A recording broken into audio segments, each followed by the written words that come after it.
దేవుని పరిశుద్ధ నామానికి స్తుతులు స్తోత్రాలు కృతజ్ఞతలు అర్పిస్తుంటున్నాను. సాయంకాల సమయంలో దేవుడిచ్చిన ఈ ధన్యతను బట్టి మరి ఆయన పరిశుద్ధ నామానికే స్తుతులు స్తోత్రాలు కృతజ్ఞతలు అర్పిస్తూ ఉంటున్నాను.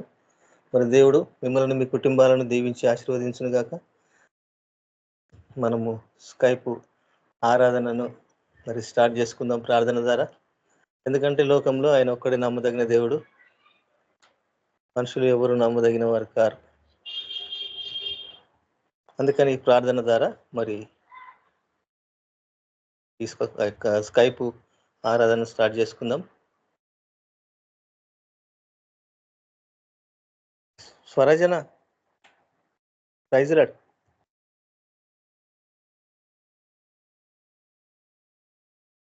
అన్నా ప్రైజ్ లాడ్ అన్నా, మీరు పాట స్టార్టింగ్ ప్రైజ్ మీరు పాట పాడండి. Shanthamma sister praise Lord. Shanthamma sister praise Lord. Praise Lord brother. మీరు స్టార్టింగ్ ప్రేర్ చేయండి సిస్టర్. స్తోత్రం స్తోత్రం స్తోత్రం ప్రభువా, మహాపరిశుద్ధుడా, మహోన్నతుడా, సర్వాధికారి అయిన దేవ, సర్వశక్తి కలిగిన మా దేవ యేసయ్య, నీకే వందనాలు స్తుతులు స్తోత్రాలు చెల్లించుకుంటున్నాను ఆయన. ఇదిగో ప్రభా, ఆకాశం నీ సింహాసనం, భూమి నీ పాదపీఠం తండ్రి. నీ పాదపీఠం దగ్గర ప్రభా మొరపెడుతున్నాం తండ్రి. ఆన్లైన్ ప్రార్థనలో కూడి ఉన్నాం ప్రభా. మా మధ్యలో మీరు దిగండి నాయన. పరిశుద్ధుడా, నీకే వందనాలు తండ్రి. నీ ఆత్మను మాపై కుమ్మరించండి. పరలోక మర్మాలు మాకు బయలుపరచండి యేసయ్య. మా ప్రతి ఒక్కరితో నువ్వు మాట్లాడమని ప్రార్థిస్తున్న దేవా యేసయ్య, నీకే వందనాలు తండ్రి. ఆశ్చర్యకరుడా, అద్భుత కార్యాలు చేసే దేవా, నీకే వందనాలు తండ్రి. నీ నామంకే ప్రభా మహిమ ఘనత స్తుతి ప్రభావాలు చెల్లను గాక తండ్రి. యేసయ్య, నీకే స్తుతులు స్తోత్రాలు నాయన. ప్రభా, మీరు మా ఎడల ప్రభా ఎన్నో ఆశ్చర్య అద్భుత కార్యాలు చేస్తున్నారు ప్రభా. నీకే కోట్లాది వందనాలు ప్రభా. యేసయ్య, నీకే స్తుతులు స్తోత్రాలు. ఆన్లైన్ ప్రార్థనలో ప్రభా ప్రతి ఒక్కరు కూడా వాక్యం వినాల యేసు ప్రభా. ప్రతి ఒక్కరు కూడా జాయిన్ అవ్వాలి యేసు ప్రభా. సహాయం చేయండి. ప్రతి ఒక్క ఆటంకాలు కూడా తొలగించండి యేసు ప్రభా. నీకే స్తుతులు స్తోత్రాలు నాయన ప్రభా. సిద్ధపాటు కలిగిన జీవితం మాకు దయచేయండి ప్రభా. పరిశుద్ధుడా, నీకే వందనాలు తండ్రి. నీ వాక్యం చేత మమ్మల్ని శుద్ధి చేయండి యేసయ్య. మాతో మాట్లాడండి ప్రభా. పాటల ద్వారా మీరు మహిమ పొందండి నాయన. ఇక ప్రభా, ఈ ఆన్లైన్ ప్రార్థన అంతట్లో ప్రభా మీ ఆత్మ నడిపింపు దయచేయండి. ప్రతి ఒక్క సైతాన్ శోధనలో ఆటంకాలన్నీ కొట్టివేయండి యేసయ్య. నీకే వందనాలు తండ్రి. మీకే సమస్త ఘనత మహిమ స్తుతి ప్రభావాలు అర్పించుకుంటూ యేసయ్య పరిశుద్ధ నామమున ప్రార్థించి వేడుకుంటున్నాను తండ్రి. ఆమేన్. Praise Lord brother. Praise Lord sister. Thank you. God bless you. అన్న స్వరజన ప్రైజ్ రాడ్ అన్న. Praise Lord brother. అన్నా ప్రైజ్ లాడ్ అన్నా. అన్న మీరు పాట పాడండి. పాడుతున్నానా? థ్యాంక్ యూ అన్న. యెహోవా నాకు వెలుగాయే, యెహోవా నాకు రక్షణయే, నా ప్రాణ దుర్గమయే, నేను ఎవరికి ఎన్నడు భయపడను, నేను ఎవరికి ఎన్నడు భయపడను. యెహోవా నాకు వెలుగాయే, యెహోవా నాకు రక్షణయే, నా ప్రాణ దుర్గమయే, నేను ఎవరికి ఎన్నడు భయపడను, నేను ఎవరికి ఎన్నడు భయపడను. నాకు మార్గమును ఉపదేశమును ఆలోచనను గ్రహించే, నాకు మార్గమును ఉపదేశమును ఆలోచనను గ్రహించే, నేనెల్లప్పుడు ప్రభు సన్నిధిలో స్తుతి గానము చేసేదను, నేనెల్లప్పుడు ప్రభు సన్నిధిలో స్తుతి గానము చేసేదను.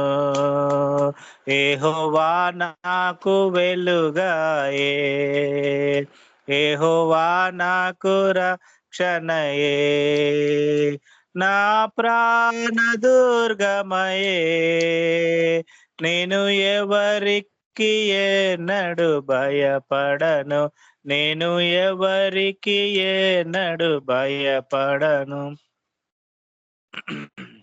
నా కొండయు నా కోటయు నాశ్రయము నీవే, నా కొండయు నా కోటయు నాశ్రయము నీవే.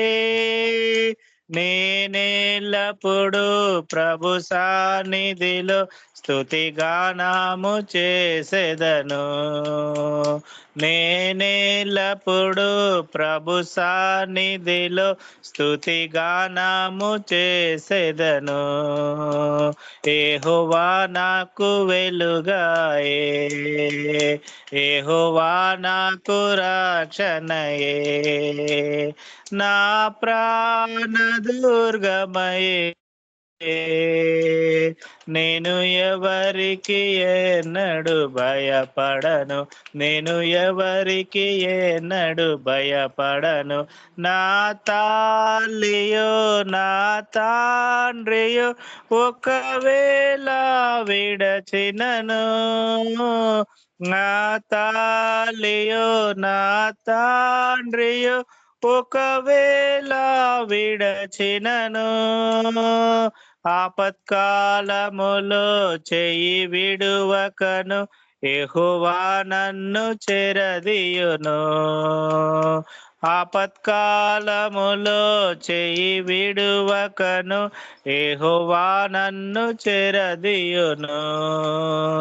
యెహోవా నాకు వెలుగాయే, యెహోవా నాకు రక్షణయే, నా ప్రాణ దుర్గమయే, నేను ఎవరికి ఏనడు భయపడను, నేను ఎవరికి ఏనడు భయపడను.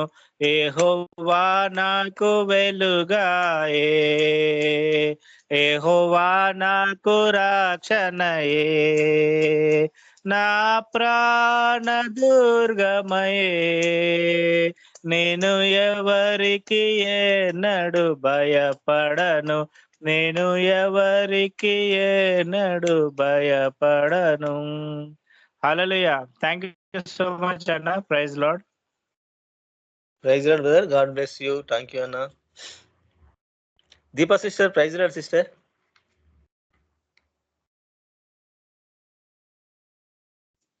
అన్న ప్రైజ్ లార్డ్ అన్న. బాటిల్ పట్టుకో అన్న ప్రైజ్ లార్డ్ అన్న. ప్రేయర్ రిక్వెస్ట్ ఉన్నాయి సిస్టర్. అన్న ఓ నవీన్ కు మైండ్ సెట్ కరెక్ట్ ఉండాలా, చెడు వ్యసనం నుంచి విడుదల, దేవుడు విడుదల చేయాలి, వాళ్ళ తల్లిదండ్రులు లోపడాలి, వాళ్ళకి రక్షణ ఉండాలి. ఆయన పేరు నవీన్. అర్చిత సిస్టర్ ఆ బ్రెయిన్ క్లాట్ నుంచి, ఆమె సమస్య నుంచి విడుదల పొందాలా, దేవుడు స్వస్థపరచాలా. అర్చిత సిస్టర్ నవీన్ బ్రదర్ గురించి ప్రార్థించండి.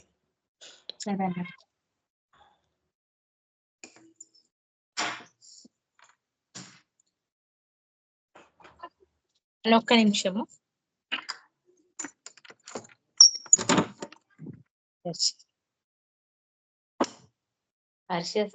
అన్న హర్షిత్ అన్న ఆమె పేరు.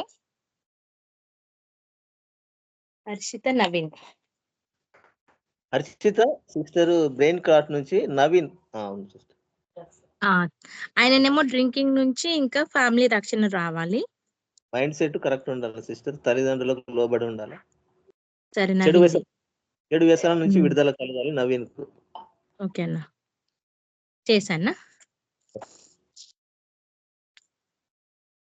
పరిశుద్ధ ప్రేమల దేవ, కృపల తండ్రి, దేవ యేసు ప్రభా, నీకు లెక్కలేని వందనాలు, కృతజ్ఞతాస్తుతులు, స్తోత్ర. హల్లెలూయా రాజా.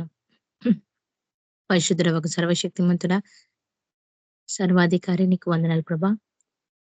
తండ్రి దేవ యేసు ప్రభా, ఈ యొక్క సమయంలో ప్రార్థిస్తున్నారు తండ్రి, నీ యొక్క ఆత్మకార్యం జరిగించండి ప్రభా. ప్రతి బిడ్డని కృపలో జ్ఞాపకం చేసుకుని తండ్రి, నీ సన్నిధికి ప్రభా ప్రతి వారం కాలం వేసుకొని లాక్కరండి తండ్రి.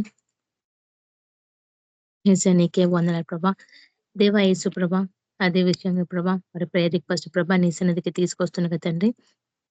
మరి వాటికి సమాధానం దయచేయండి ప్రభా. వారి కుటుంబాల కోసం ప్రభా ప్రార్థిస్తున్నగా తండ్రి నీ యొక్క ఆత్మకార్యం జరిగించండి. నవీన్ బ్రదర్ని తాకండి, ముట్టని స్వస్థపరచం ప్రభా. చెడ్డ వ్యసనాల నుంచి ప్రభా యేసుక్రీస్తు నామంలో ప్రభా ఆ యొక్క డ్రింకింగ్ హ్యాబిట్ యేసుక్రీస్తు నామంలో క్యాన్సల్ అయిపోను కాక దేవా యేసు ప్రభా మీరు ఆత్మకార్యం జరిగించండి. తల్లిదండ్రులకు ప్రభా తను లోబడి జీవించాలా. దేవా యేసు ప్రభా తన మైండ్ని మీ తాకండి, ముట్టని స్వస్థపరచండి. తన నరాలంతట్లో కూడా ప్రభా నీ యొక్క జీవంని కుమ్మరించండి ప్రభా. సంపూర్ణమైన స్వస్థత ఆరోగ్యం దయచేందండి. ముఖ్యంగా తండ్రి తను పీడిస్తున్న ప్రతి ఒక్క దురాత్మ తెయ్యమా నచ్చరేయుడని యేసుక్రీస్తులో పాతలకలు బంధింపబడను కాక ఆమెన్. యేసుక్రీస్తు నామంలో దేవా యేసు ప్రభా తన తలంపులన్నింటినీ కూడా ప్రభా గద్దించి కొట్టివేసి ప్రభా తను నీ సన్నిధికి రావాలా ప్రభా. ఆ బిడ్డని నీ సన్నిధికి చేర్చుకోండి. నీ సన్నిధికి రావాలా ప్రభా. ఎందుకంటే ప్రభా చివరి రోజులు ఉన్నాయి కాబట్టి ప్రభా ఆత్మ నశించిపోకుండా ప్రభా ఆ బిడ్డని కాపాడండి, రక్షించండి తండ్రి. ముఖ్యంగా ప్రభా ఆ యొక్క డ్రింకింగ్ హ్యాబిట్ నుంచి ప్రభా ఆ యొక్క బానిసత్వం నుంచి ప్రభా యేసుక్రీస్తు నామంలో విడుదల దయచేయండి తండ్రి.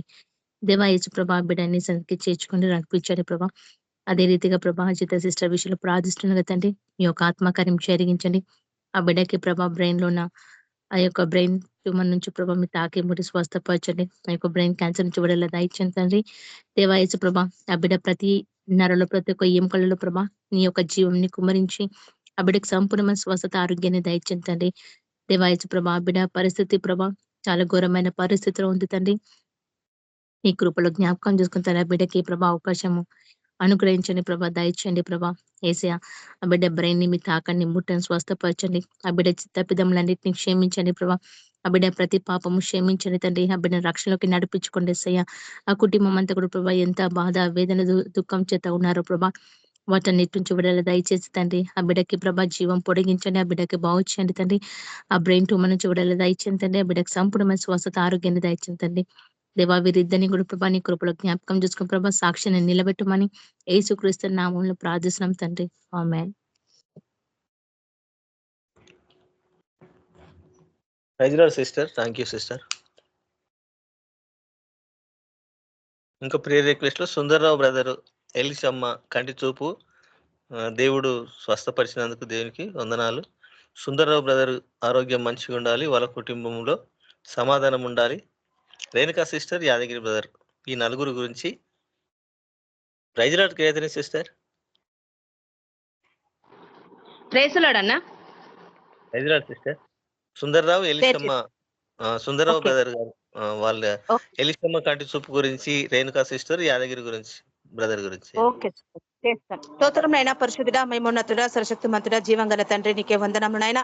ఈ రాత్రి కాలం ఇచ్చిన అవకాశం బట్టి నీకే స్తోత్రం చెల్లిస్తున్నాం. మమ్మల్ని ఎంతగానో యేసు ప్రభువు ప్రోత్సహించి రక్షించిన దేవా, కాచి కాపాడిన దేవా, భద్రపరిచిన తండ్రి నీకు వందన స్తోత్రం నాయన. ఏమి ఇచ్చిన చెల్లించిన నాయన. మరి విజ్ఞాపన ప్రార్థన కోసం ప్రార్థిస్తున్నాం నాయన. మరి సుందరరావు బ్రదర్ విషయంలో ప్రార్థన బిడ్డ ముట్టడి తాకండి, సంపూర్ణంగా స్వస్థత దయచేసి తాగు నుంచి విడుదల పొందాలా. సైతం శక్తులని కూలిపోను గాక. ఆ బిడ్డ నీ రాజ్యాన్ని కట్టడే శక్తి ఆ బిడ్డ దయచేసి నీ పరిశుద్ధాత్మ చేత అభిషేకించండి. నా ప్రభాన తండ్రి నీ ఎలిషమ్మని విషయం ముట్టండి అయినా. ఆ బిడ్డకి యేసు ప్రభా సంపూర్ణంగా స్వస్థత విడుదల ఇచ్చిన తండ్రి నీకు వందనాలు. అప్పుడు సాక్షిడిగా మా మధ్యన నిలబెట్టిన దేవా నీకు స్తోత్రం. కుటుంబం అంతా రక్షించుకోండి, నీ సాక్షిడిగా నిలబెట్టండి తండ్రి. నీకు స్తోత్రం చెల్లిస్తున్నాం నాయన. ప్రభా రేణుకృష్ణ కూడా ముట్టడి తాకండి నాయన. ఆవిడకు సంపూర్ణంగా స్వస్థత దయచేయండి. అప్పటికి ఎక్కడైతే ఎంతో బాధపడుతుందైనా సంపూర్ణంగా విడుదల పొందుగాక. సంపూర్ణంగా స్వస్థత దయచేసి సేవల బాహుబలంగా మీరు వాడుకొని రాజ్యం కట్టే బిడ్డగా మీరు వాడుకొని రక్షింపరచుకోండి తండ్రి. యాదగిరి విషయంలో ప్రార్థిస్తున్నాం. ఆవిడని కూడా ముట్టడి తాకండి నాయన. సంపూర్ణంగా విడుదల దయచేసి ఆ బిడ్డకు సంపూర్ణంగా స్వస్థత దయచేసి ప్రతి ఒక్క అలవాటు నుంచి విడుదల దయచేసి కుటుంబం అంతా రక్షించుకోండి. ఈ 4 కుటుంబంలో అంతా నీ రాకడకి సిద్ధపరచబడును గాక. గొప్ప విజయాన్ని మీద సైతాన్ శక్తులను కూల్చివేసి గొప్ప విజయాన్ని మీద దయచేసి ప్రతి ఒక్క మహిమ నీకే కలుగును గాక. నజరేయుడైన యేసు కృపను వేడుకుంటున్నాం తండ్రి. ఆమేన్. ప్రైజ్ లార్డ్ అన్న. Thank you sister. Thank you. దేవుడు మిమ్మల్ని దీవించును గాక. పరిశుద్ధరావు బ్రదర్, ప్రైజ్ లార్డ్ అన్న. ప్రైజ్ లార్డ్ అన్న. అన్న నేను కొంచెం బయట ఉన్నానన్నా.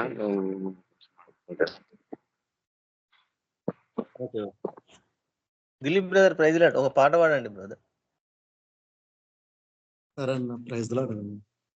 పాట పాడతారా? పాడతానన్న.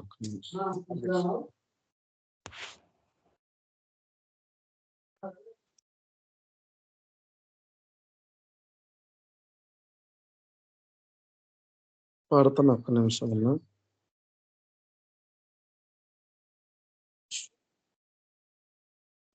నిర్భరముతో నా యేసుకే స్తుతి పాడేదా వెకువని లేచిన ప్రభునే కొనియాడేదా నిబ్బరముతో నా యేసుకే స్తుతి పాడేదా వేకువని లేచిన ప్రభునే కొనియాడేదా యేసయ్యా యేసయ్యా స్తుతులకు పాత్రుడవు నీవయ్యా యేసయ్యా యేసయ్యా మహిమ ఘనతలు నీకయ్యా యేసయ్యా యేసయ్యా స్తుతులకు పాత్రుడవు నీవయ్యా యేసయ్యా యేసయ్యా మహిమ ఘనతలు నీకయ్యా నిబ్బరముతో నా యేసుకే స్తుతి పాడేదా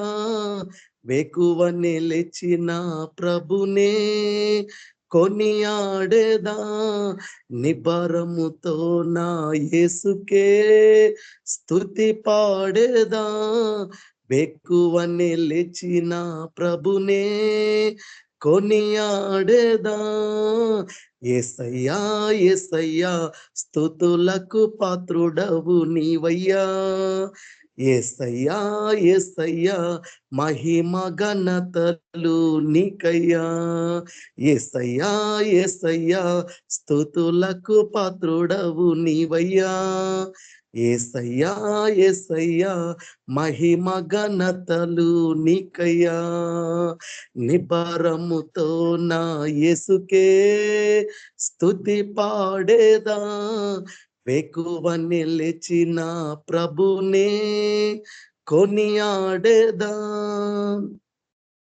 కష్టకాలమందు నాకు కనికరము చూపెను కాలు జారుతున్న వేళ కరుణతో నిలిపెను కష్టకాలమందు నాకు కనికరము చూపెను కాలు జారుతున్న వేళ కరుణతో నిలిపేను కడుపు కాలుతున్న వేళ నా కడుపు నింపేను కన్నీటి బ్రతుకును నాట్యముగా మార్చేను కడుపు కాలుతున్న వేళ నా కడుపు నింపేను కన్నీటి బ్రతుకును నాట్యముగా మార్చేను కఠినమైన కాలములో నా చెంత నిలిచేను యేసయ్యా యేసయ్యా స్తుతులకు పాత్రుడవు నీవయ్యా యేసయ్యా యేసయ్యా మహిమ ఘనతలు నీకయ్యా యేసయ్యా యేసయ్యా స్తుతులకు పాత్రుడవు నీవయ్యా యేసయ్యా యేసయ్యా మహిమ ఘనతలు నీకయ్యా నిబ్బరముతో నా యేసుకే స్తుతి పాడేదా వేకువని లేచిన ప్రభునే కొనియాడేదా నిబ్బరముతో నా యేసుకే స్తుతి పాడేదా వేకువని లేచిన ప్రభునే కొనియాడేదా దిక్కు దెస్తలేని నాకు దర్శనమునిచ్చెను ధనము ఘనము లేని నాకు ఘనతనెంతో నిచ్చెను దిక్కు దెస్తలేని నాకు దర్శనమునిచ్చెను ధనము ఘనము లేని నాకు ఘనతనెంతో నిచ్చెను దిక్కుతో చని వేళ నా దిక్కై నిలిచేను దుష్ట శక్తులన్నిటినీ నాకు దూరపరిచేను దిక్కుతో చని వేళ నా దిక్కై నిలిచేను దుష్ట శక్తులన్నిటినీ నాకు దూరపరిచేను దీవెనలు కుమ్మరించి ధన్యునిగా చేసేను యేసయ్యా యేసయ్యా స్తుతులకు పాత్రుడవు నీవయ్యా యేసయ్యా యేసయ్యా మహిమ ఘనతలు నీకయ్యా యేసయ్యా యేసయ్యా స్తుతులకు పాత్రుడవు నీవయ్యా యేసయ్యా యేసయ్యా మహిమ ఘనతలు నీకయ్యా నిబ్బరముతో నా యేసుకే స్తుతి పాడేదా వేకువని లేచిన ప్రభునే కొనియాడేదా నిబ్బరముతో నా యేసుకే స్తుతి పాడేదా వేకువని లేచిన ప్రభునే కొనియాడేదా. యేసయ్యా యేసయ్యా స్తుతులకు పాత్రుడవు నీవయ్యా. యేసయ్యా యేసయ్యా మహిమ ఘనతలు నీకయ్యా. యేసయ్యా యేసయ్యా స్తుతులకు పాత్రుడవు నీవయ్యా. యేసయ్యా యేసయ్యా మహిమ ఘనతలు నీకయ్యా. నిబరముతో నా యేసుకే స్తుతి పాడేదా. వెకువ నిలిచిన ప్రభునే కొనియాడేదా. నిబ్బరముతో నా యేసుకే స్తుతి పాడేదా. వెకువ నిలిచిన ప్రభునే కొనియాడేదా. హల్లెలూయా. థ్యాంక్ యూ అన్న. Praise Lord. ప్రైజ్ రాడు దివి, praise Lord. Ravi brother, praise Lord brother. Brother praise Lord brother. Sister brothers అందరూ ప్రైజ్ లార్డ్ బ్రదర్. అన్న మీరు ఏమైనా సాక్ష్యం ఉంటే చెప్పగలరా? Out reach. షూర్ బ్రదర్, చెప్తాను బ్రదర్. థ్యాంక్ యూ అన్న, చెప్పండి. సరే బ్రదర్, చిన్నగా ప్రేయర్ చేద్దాం. పరిశుద్ధుడగు తండ్రి, కృపామయుడ, జీవం గల దేవ, యేసు ప్రభా, నిన్న నేడు నిరంతరం ఏకరీతిగా గొప్ప తండ్రి, మహాపరిశుద్ధుడైన దేవ, నీకే స్తుతులు స్తోత్రంనైనా యేసుక్రీస్తు పరిశుద్ధ నామమును బట్టి మేము ప్రార్థిస్తుండగా ప్రభా, నైనా ప్రభా మీరు చేసిన ఆశ్చర్యమైన కార్యాలు బట్టి ప్రభా, నైనా ఆనాడు ప్రభా శిష్యులు ప్రభా నీ సన్నిధికి వచ్చి ప్రభా నీ నామంలో ప్రభా అనేకమైన కార్యాలు జరుగుతున్నాయని ప్రభా మీ సన్నిధికి వచ్చి ప్రభా వాళ్ళు చేసిన ప్రతి పరిచర్యను ప్రభా మీతో షేర్ చేసినారు ప్రభా. అయినా మీరు ఎంతగానో ఆనందించినారు కాబట్టి నైనా మీరు ఇప్పుడు మీ సమక్షంలో మేము అందరం ఉన్నాం కనుక ప్రభా మీరు చేసిన అద్భుతమైన కార్యాలను బట్టి మీరు చేసిన మమ్మల్ని నడిపించిన విధానం బట్టి ప్రభా మేము నైనా మీరు చేసిన కార్యాలు మేము పంచుకుంటుండగా ప్రభా మీకు పరిశుధాత్మ నడిపింపు మాకు అనుగ్రహించండి. దేవాత దేవ మా తలంపులు మా ఆలోచన సమస్తాన్ని కొట్టివేసినైనా మీ యొక్క తలంపులు మీకు పరిశుధాత్మ నడిపింపు మాకు దయచేసి మీరే మాతో మాట్లాడమని యేసుక్రీస్తు పరిశుద్ధ నామములో ప్రార్థిస్తున్నాం తండ్రి. ఆమేన్. లాస్ట్ వీక్ పోయిన ఒక 2 వారాల క్రితము లాస్ట్ మంత్ ఎండింగ్ లో ప్రతి మంత్ లో ఒక అవుట్ రీచ్ ప్రేయర్ కి మేము పోవటం జరుగుతుంది. చాలా మంది మన బ్రదర్స్ సిస్టర్స్ అందరికి తెలుసు. అయితే ప్రతి ట్రిప్ లో కూడా దేవుడు ఎన్ని కార్యాలు చేస్తానంటే ఒక ట్రిప్ ని మించి ఒక ట్రిప్ రకరకాలుగా దేవుడు అనేక విధాలుగా అనేకమైన ప్రజల మధ్య వాళ్ళకి కనివిని ఎరగని రీతిగా అలాంటి ప్రజలతో ఎట్లా మాట్లాడాలనేది దేవుడు కొన్ని అవగాహన కొన్ని ఆయనకు నడిపింపు పరిశుధాత్ముడు ఎట్లా నడిపించింది అనేది నేను మీతో పంచుకోవాలనుకుంటున్నాను ఆయన చేసిన కార్యాలు బట్టి కూడా. కాబట్టి ప్రతిసారి మేము 7 మంది టీం వెళ్తా ఉంటాము.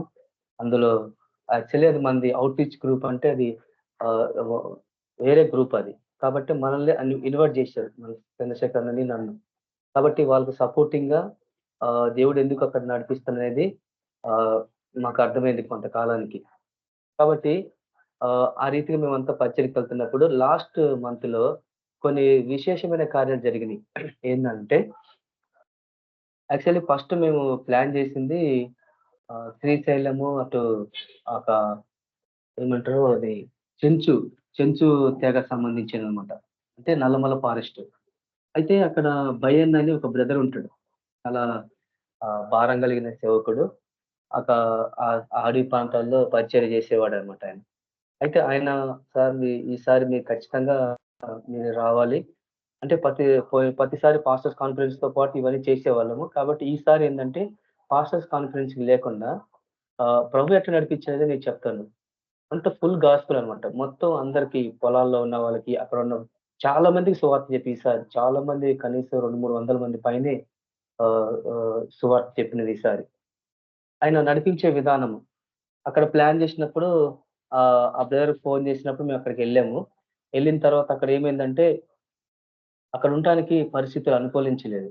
అయితే ఎందుకో ప్రేరేపణ అనమాట వచ్చేటప్పుడు. కాబట్టి ఒక అనుకోని రీతి కన్నా ఆ రోజు నైట్ మేము ఎక్కడ ఉండాలనేది లేట్ అయిపోయినప్పటికీ ఘాట్ ఏరియా శ్రీశైలం రోడ్ లో 9 o'clock దాటితే మొత్తం గేట్స్ బంద్ చేస్తారనమాట. ఎందుకంటే అడవులో పుల్లు సింహాలు అన్నీ వస్తాయి రోడ్ల మీదకి. కాబట్టి ఆ టైంకి మేము రీచ్ కాలేకపోయాము. ఎందుకంటే సాయంత్రం పూట లేట్గా కదిలాం కాబట్టి రీచ్ కాకపోతే ఎట్లా చేయాలి ప్రభు అంటే ఆ టైంలో ఒక బ్రదర్ హెబ్రోన్ బ్రదర్ ఒక పరిచయం కావటము, తర్వాత అక్కడ ఆ నైట్ అక్కడ మేము బస చేయటం జరిగింది. ఫ్రైడే రోజు నైట్. అయితే అక్కడ జరిగిన తర్వాత వాళ్ళు బాగా మమ్మల్ని రిసీవ్ చేస్తున్నారు. తర్వాత మార్నింగ్ పొద్దున్నే బయలుదేరి ఆ ప్రాంతానికి ఆ శ్రీశైలం అంటే ఆ ప్రాంతానికి మేము బయలుదేరి అయితే అక్కడ కొంతమంది సువార్త చెప్పుకుంటూ వెళ్ళినాము. తర్వాత అక్కడ పరిచర్య చేసిన తర్వాత అక్కడ ఉన్న ప్రాంతానికి పోతే అక్కడ చాలా ఘోరంగా ఉంది పరిస్థితి.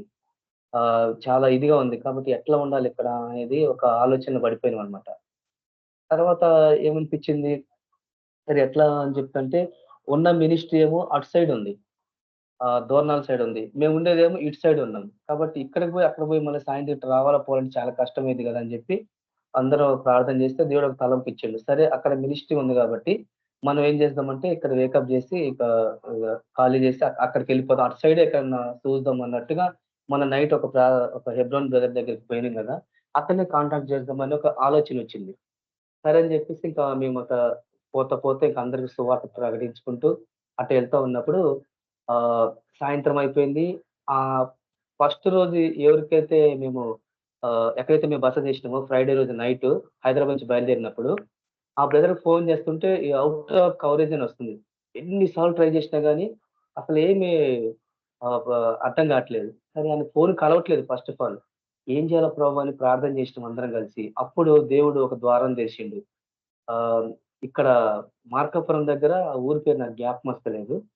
ఒక పల్లెటూరు అనమాట. అక్కడ బెతానియా హెబ్రోన్ బ్యాక్‌గ్రౌండ్ చర్చ్ ఉండే బెతానియా అని. అక్కడ ఫిలిప్ బెదర్ ఒక అతనుండే. వాళ్ళ డ్యాడీ పెద్దాయన. తర్వాత రాజు బెదర్ అని ఒక అబ్బాయి. వాళ్ళ కొడుకు ఆయన. అయితే మా దగ్గర నారాజ్ బెదర్ అని మీకు తెలుసు, చాలా మంది తెలుసు. మన కేబీపీఎంలో వాకింగ్ షేర్ చేస్తున్నాడు. అయితే తనకు అక్కడ కొంతమంది పరిచయస్తులున్నారు అక్కడ ఆ ఏరియాలో. అయితే అన్న ఇట్లా పలానా దిక్కు ఒక పాస్టర్ అని తెలిసినాయన. హెబ్రోన్ బ్యాక్‌గ్రౌండ్ ఆయన కూడా. కాబట్టి ఒకసారి మనం పోదాం అక్కడ. ఫోన్ చేస్తామంటే, సరే చెయ్యి బ్రదర్ అంటే, ఆ బ్రదర్ ఫోన్ చేస్తే వాళ్ళు సరే రండి బ్రదర్ అని చెప్పంటే, ఇక మేము గూగుల్ మ్యాప్ ఆన్ చేసుకొని ఇంకా అక్కడికి వెళ్ళిపోయాం. వెళ్ళిపోయిన తర్వాత వాళ్ళు ఎట్లా రిసీవ్ చేస్తున్నారంటే ఆశ్చర్యం అసల.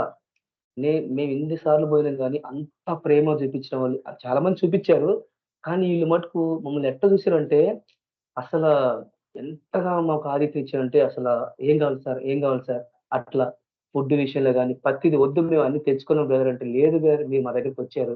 ఖచ్చితంగా మేము మీకు ఆతిథ్యం ఇవ్వాలని" చెప్పి అసలు వాళ్ళు ఎంత కష్టపడరో. ఇంత మంచిగా వాళ్ళు మమ్మల్ని రిసీవ్ చేసుకొని మంచి ఆహారం పెట్టారు.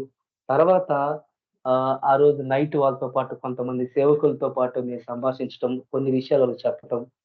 కాబట్టి ఆ ట్రిప్‌లో మాకు అనిపించింది ప్రభువా మేము అనుకున్న ప్లానింగ్ వేరే. కానీ ఇక్కడ ఎందుకు నడిపించినావు ప్రభువా? హెబ్రోన్ బ్యాక్‌గ్రౌండ్ సాధారణంగా మనం పోము. మన పరిచర్య వేరే ఉండే. కానీ ఆ రోజు ఎందుకు అక్కడ నడిపించాడని తర్వాత మాకు అర్థమైంది. అంటే దేవుని నడిపింపు ఎట్లుంటదనేది నేను అర్థం చేసుకోగలుగుతున్నాం. అక్కడ సండే సర్వీస్ జరిగింది. అన్ని హెబ్రోన్ చర్చిలకెళ్ళినాం. మన పరిశుద్ధరావు కూడా ఆల్రెడీ మన కేవీపీఎం బ్రదర్ ఒక బ్రదర్ అక్కడ అడుగుపెట్టిన ఆ ప్రాంతంలో చర్చిలో కొన్ని సార్లు. కాబట్టి అక్కడ కొన్ని చర్చెస్ మొత్తం కవర్ చేసినాం. ఒక 4, 5 చర్చిలు కవర్ చేసినాం మొత్తం హెబ్రోన్ సంబంధించింది. కానీ అక్కడ ఊహించిన రీతిగా దేవుడు మాట్లాడటం, కొన్ని విషయాల వరకు బయలుపరచబడటం, హెబ్రోన్ బ్యాక్‌గ్రౌండ్ అనేది వాళ్ళు ఎట్లా వాళ్ళ విధానం ఏందనేది నాకైతే చాలా ఈ ట్రిప్‌లో అయితే చాలా అవగాహన వచ్చింది. హెబ్రోన్ ఆహ్, ఆహ్, సేవకులు అక్కడున్న విశ్వాసులు గాని ఎట్లా వాళ్ళు అప్రోచ్ కావాలి? ఎట్లా వాళ్ళకి ప్రభు వాక్యాన్ని మనం చేయాలనేది నాకైతే బాగా అర్థమైపోయింది ఈ ట్రిప్‌లో అయితే. సెకండ్ టైమ్ నేను హెబ్రోన్ చర్చికి పోవటం. సెకండ్ టైమ్, థర్డ్ టైమ్ అనుకుంటా.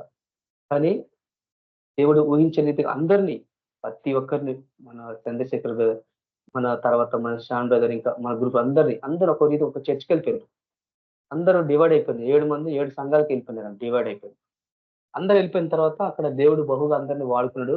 తర్వాత సాటర్‌డే రోజు, శనివారం రోజు ఎప్పుడైతే మేము నైట్ అక్కడ పోయినామో శనివారం నైట్‌కి, ఆ రోజు జరిగిన విషయాలు నేను చెప్తున్నా. ఇది చాలా దేవుడు ఎందుకు మమ్మల్ని అక్కడ ప్రభువా ఎందుకు ప్రభువా మమ్మల్ని అక్కడ నడిపించినావు? ఈయన ప్రేమను ఆహ్, మేము దాన్ని దాన్ని మేము అంటే ఇది మేము ఈ ప్రేమకు మేము ఏమి ఇవ్వాలి ఈళ్ళకి?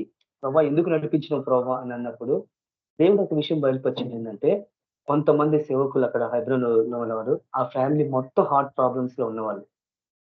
ప్రతి వాళ్ళంట వాళ్ళ ఫ్యామిలీ వాళ్ళ బ్యాక్గ్రౌండ్ నుంచి మొత్తం హార్ట్ ప్రాబ్లమ్ తో చాలా మంది చనిపోయారంట. అట్లీస్ట్ ఆ పాస్టర్ కూడా హార్ట్ ప్రాబ్లమ్ సర్జరీ అయింది దానికి. కాబట్టి అక్కడ దురాత్మ అక్కడ స్పిరిట్ అనేది వాళ్ళ కుటుంబీకుల నుంచి వస్తా ఉన్నది.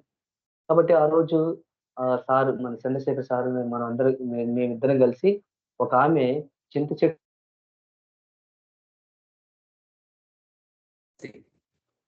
ఆమె విశ్వాసి, కానీ చింత చెట్టు ఎక్కి ఆమె పడిపోయింది. కింద పడిపోయింది. కింద పడిపోతే ఆమెకి పోవాలని చెప్పి ఒక తలంపు వచ్చింది ఆమెకి. పోయి పడిపోయింది. మంచంలో బెడ్‌లో పడిపోయింది ఆమె. కొన్ని నెలల నుంచి బెడ్ రెస్ట్ లో ఉంది ఆమె. మందులు వాడుతున్నారు. తర్వాత వాకర్ ఉంది ఆమెకి. ఏదన్నా ఉంటే అట్లా సరిగ్గా లేసే స్థితి కూడా లేదు ఆమెకి. అలాంటి స్థితిలో ఉంటే ఆ పాస్టర్ వాళ్ళ చుట్టాలు, వాళ్ళ అల్లుడు అయితే వాళ్ళ బంధువులనమాట. అన్న ఇట్లా మీరు ప్రార్థన చేయాలన్న ఇట్లా ఒక అమ్మకు బాగాలేదని అంటే, సరే ఇంక మిగతా బ్రదర్స్ అంతా ఉంటే చంద్రశేఖర్ బ్రదర్ నేను ఇద్దరం కలిసిపోయి సరే ప్రేయర్ చేద్దామని చెప్పి వాళ్ళ ఇంటికి పోయింది. వాళ్ళ ఇంటికి పోతే అప్పుడు ఒక వాక్యము దేవుడు బయలుపరిచింది. ఏంటంటే లూకాసు వార్తలో ఒక వాక్యం ఉంటుంది. అబ్రహాము కుమార్తె, ఈమె కూడా అబ్రహాము కుమార్తె అంటే 18 సంవత్సరాల నుంచి ఒక ఆమె నడుము వంగిపోయి రోగగ్రస్తంతో ఉంటే విశ్రాంతి దినంలో యేసు ప్రభు స్వస్థపరుస్తాడు. ఆ వాక్యము అది అన్న ద్వారా అది వాక్యం అది రివీల్ అయింది. అంటే అబ్రహాము కుమార్తె బంధింపబడది సైతాన్ బంధకాలు అనేది ఆ వాక్యము అన్న ద్వారా రిలీజ్ అయినప్పుడు నేను కూడా షాకింగ్ అయిపోయినా. అంటే అబ్రహాం కుమార్తె వాగ్దాన వారసులారు కదా, కాబట్టి ఆమెకు బంధకాలు ఉంటేవేంది అంటే రక్షింపబడ్డ వాళ్ళు కూడా సైతాన్ బంధకాలు ఉన్నారు, బలహీతలు ఉన్నారు అనేది అక్కడ రివీల్ అయిపోయింది. మైండ్ ఓపెన్ అప్ అయింది అన్నట్టు. ఆ వాక్యము దేవుడు అన్న ద్వారా మాట్లాడినప్పుడు నేను కూడా చాలా ఇంట్రెస్ట్, ప్రభా ఇప్పుడు ఇంతకాలం చదివిన ఎప్పుడు ఇది మనకు అర్థం కాలేదు అన్నప్పుడు నాకు అర్థమైపోయింది. అప్పుడు కనెక్ట్ అయిందంట వాక్యం. అప్పుడు ఆమె ప్రార్థన చేసి అన్న వాక్యం చెప్పిండు. ఒక 10 నిమిషాలు వాక్యం చెప్పి ప్రేయర్ చేసిన తర్వాత ఆ వాకర్ ఏదైతే ఉంటుందో సాధారణంగా అది పట్టుకొని నడిచేది ఆమె. తర్వాత ఆ వాకర్ పట్టుకొని ఆమె నడిచేది. తర్వాత అన్న ప్రార్థన చేసి సిస్టర్ ఇప్పుడు మీరు లేవండి మెల్లగా అన్నప్పుడు అక్కడ ఆ వాక్యం ఏం చెప్తుందంటే చూడండి వాక్యం ఎట్లా అప్రోచ్ అవుతుంది వాళ్ళకి, రిసీవ్ ఎట్లా చేసుకున్నది, స్వస్థత ఎట్లా వస్తుంది అనేది అక్కడ నేను దగ్గరగా చూసిన, చాలా కేర్ఫుల్ గా దగ్గర అప్రోచ్ చేసి చూస్తే అక్కడ ఆ వాక్యం అయిపోయిన తర్వాత ఇప్పుడు నేను ఏం చేయాలా, నీ మీద చేతులెత్తి ప్రార్థన చేస్తే అయిపోతుంది సిస్టర్, ఇంకా మీరు నమ్మాలని చెప్పి అన్న చెప్తే సరే నేను నమ్ముతున్నాను బ్రదర్ అని చెప్పిందాను. యేసు ప్రభు కూడా అంతే కదా, అంటే ఆ వాక్యాన్ని ఒక అది సేమ్ అది అట్లా ఆమెకు ప్రజెంట్ చేస్తున్నమాట ఆ వాక్యం. తర్వాత ఆయన ఏం చేసిండు, చేతులు చేయబెట్టి ప్రార్థన చేసిన తర్వాత అప్పుడు ఆమె వాకర్ మెల్లగా తను లేచిన తర్వాత వాకర్ పట్టుకుంది. ఫస్ట్ సిస్టర్ వాకర్ మీరు చేతులు వదిలేసేయండి అన్నప్పుడు నేను వాకర్ అట్లా జరిపినాయి ముందుకి జరుపుతూ ఉంటే ఆమె అది పట్టుకోకుండా కొంతసేపు అట్లా నడిచింది. మళ్ళీ అటు నడిచిన తర్వాత కూర్చున్నట్లు అట్లా దేవుడు కార్యం చేసింది అక్కడ. కానీ హెబ్రోన్ చర్చిలో ఎంతమంది సేవకులతో మాట్లాడటం అనమాట. ఎంతమంది సేవకులు, కొంతమంది హార్ట్ ప్రాబ్లమ్స్ ఉన్న వాళ్ళు, వాళ్ళ జనరేషన్ మొత్తం వాళ్ళ ఫ్యామిలీస్ మొత్తం హార్ట్ ప్రాబ్లమ్స్ ఉండే. అన్నిటికీ ఆ దుష్టాత్మ నుంచి వాళ్ళకి విడుదల కల్పించడానికి ఏమో ప్రభు అక్కడ నడిపించిందేమో అనిపించింది నాకు. అన్న మాట్లాడుతుంటే అప్పుడు నాకు అనిపించింది నిజమే కదా, అందుకోసమే దేవుడు ఇక్కడ నడిపించిండేమో అని. చూడండి దేవుని కార్యాలు, దేవుని విధానాలు అనేది ఎన్నో విధాలుగా ఉంటాయి కదా. ఇది ఒక సాక్ష్యం, అంటే దేవుడు చేసిన మేలు నేను మీతో పంచుకోలేదు. సాక్ష్యం చెప్పండి కాబట్టి నేను చెప్పగలుగుతున్నాను. ఎందుకంటే ఆయన కార్యాలు అమోఘంగా ఉంటాయన్నమాట. అందుకే మనం ఎప్పుడైతే మనం సేవ పరిచయాలు మనం ముందుకు వెళ్తామో ఇవన్నీ రిలీజ్ అవుతూ ఉంటాయి. మనకి దేవుడు ఎన్నో కృపవరాలు ఇచ్చి ఎన్నో గిఫ్ట్స్ ఇచ్చిండు, మనకు తెలియదు. కానీ అవి ఎప్పుడు యాక్టివేట్ అవుతాయి అంటే ఫీల్డ్లోకి వెళ్ళినప్పుడే, అప్పుడు అక్కడ రివీల్ అయిపోయింది. కానీ ఇన్ని రోజు నుంచి వాక్యం చెబుతున్నా కానీ అబ్రహాం కుమార్తె అసలు ఆ బంధకాలు ఉంటుంది అనేది అప్పుడు నాకు అర్థమైంది. అబ్రహాం కుమారుడికి వేయగుండి కూడా రక్షణ లేదని కొంతమంది ఉంది జక్కయ్య. అప్పుడు నేను ఒక వాక్యం తయారు చేసుకున్నా. అన్న వాక్యం ఇప్పుడు చెప్పిన నేను ఒక వాక్యం దాన్ని ఒక స్క్రిప్ట్ రెడీ చేసుకుంటున్నాను నెక్స్ట్ వాక్యం చెప్పనీకి. అంటే దేవుడు చూడండి ఆ టైంలో నాకు కూడా అర్థం కాలేదు. అంటే అందుకోసమే దేవుడు పంపించిండేమో మమ్మల్ని ఆ హెబ్రోన్ సంఘాలకు అనేది నాకు అర్థమైపోయింది. కాబట్టి దేవుడు చేసిన మేలు ఎన్నో కార్యాలను చేసిండు. కాబట్టి బలంగా దేవుడు అందరిని వాడుకున్నాడు, కొన్ని కార్యాలు చేసిండు ప్రభు అక్కడ. కాబట్టి దేవుడి చిన్న సాక్ష్యం దీవించింది కాక. Thank you Nathan, praise Lord. Thank you అన్న, ప్రైజ్ లార్డ్. చంద్రశేఖర్ అన్న, ప్రైజ్ లార్డ్ అన్న. బ్రదర్ ప్రైజ్ లార్డ్ బ్రదర్, ప్రార్థన చేద్దాం. ఓకే. పరిశుద్ధుడవగు తండ్రి, ఇశ్రాయేలు గొప్ప దేవ, మీకు సమస్త ఘనత మహిమ ప్రభావాలు చెల్లించుకొనిచున్నాం. ప్రవ్వా ఈ యొక్క సాయంత్రం సమయంలోనైనా మీరు ఇచ్చిన ఈ యొక్క అవకాశం బట్టి మీకు ఎంతో వందనాలు ప్రభావ. మరోసారి మీ సన్నిధిలో సమయం గడిపే అవకాశాన్ని ఇచ్చినందుకు మీకు ఎంతో కృతజ్ఞతలు అర్పించుకుంటున్నాం. ముఖ్యంగా ప్రభావ ఈ యొక్క ప్రకటన గ్రంథంలోని వాక్యాన్ని మేము ధ్యానిస్తుండగా మీ యొక్క పరిశుధాత్మ నడిపింపు మాకు అందరికీ అనుగ్రహించమని ప్రార్థిస్తున్నాం. మీ మహిమార్థంగా మేము జీవించాలా, అన్నిట్లను మీ చేత నడిపించాలా. అటువంటి పరిస్థితుల్లో, అటువంటి సేవా పరిచర్యలో మమ్మల్ని అందరినీ నడిపించమని యేసుక్రీస్తు పరిశుద్ధమైన ప్రార్థిస్తున్నాం తండ్రి. ఆమేన్. యేసుక్రీస్తులో మీకు అందరికీ శుభాభివందనములు.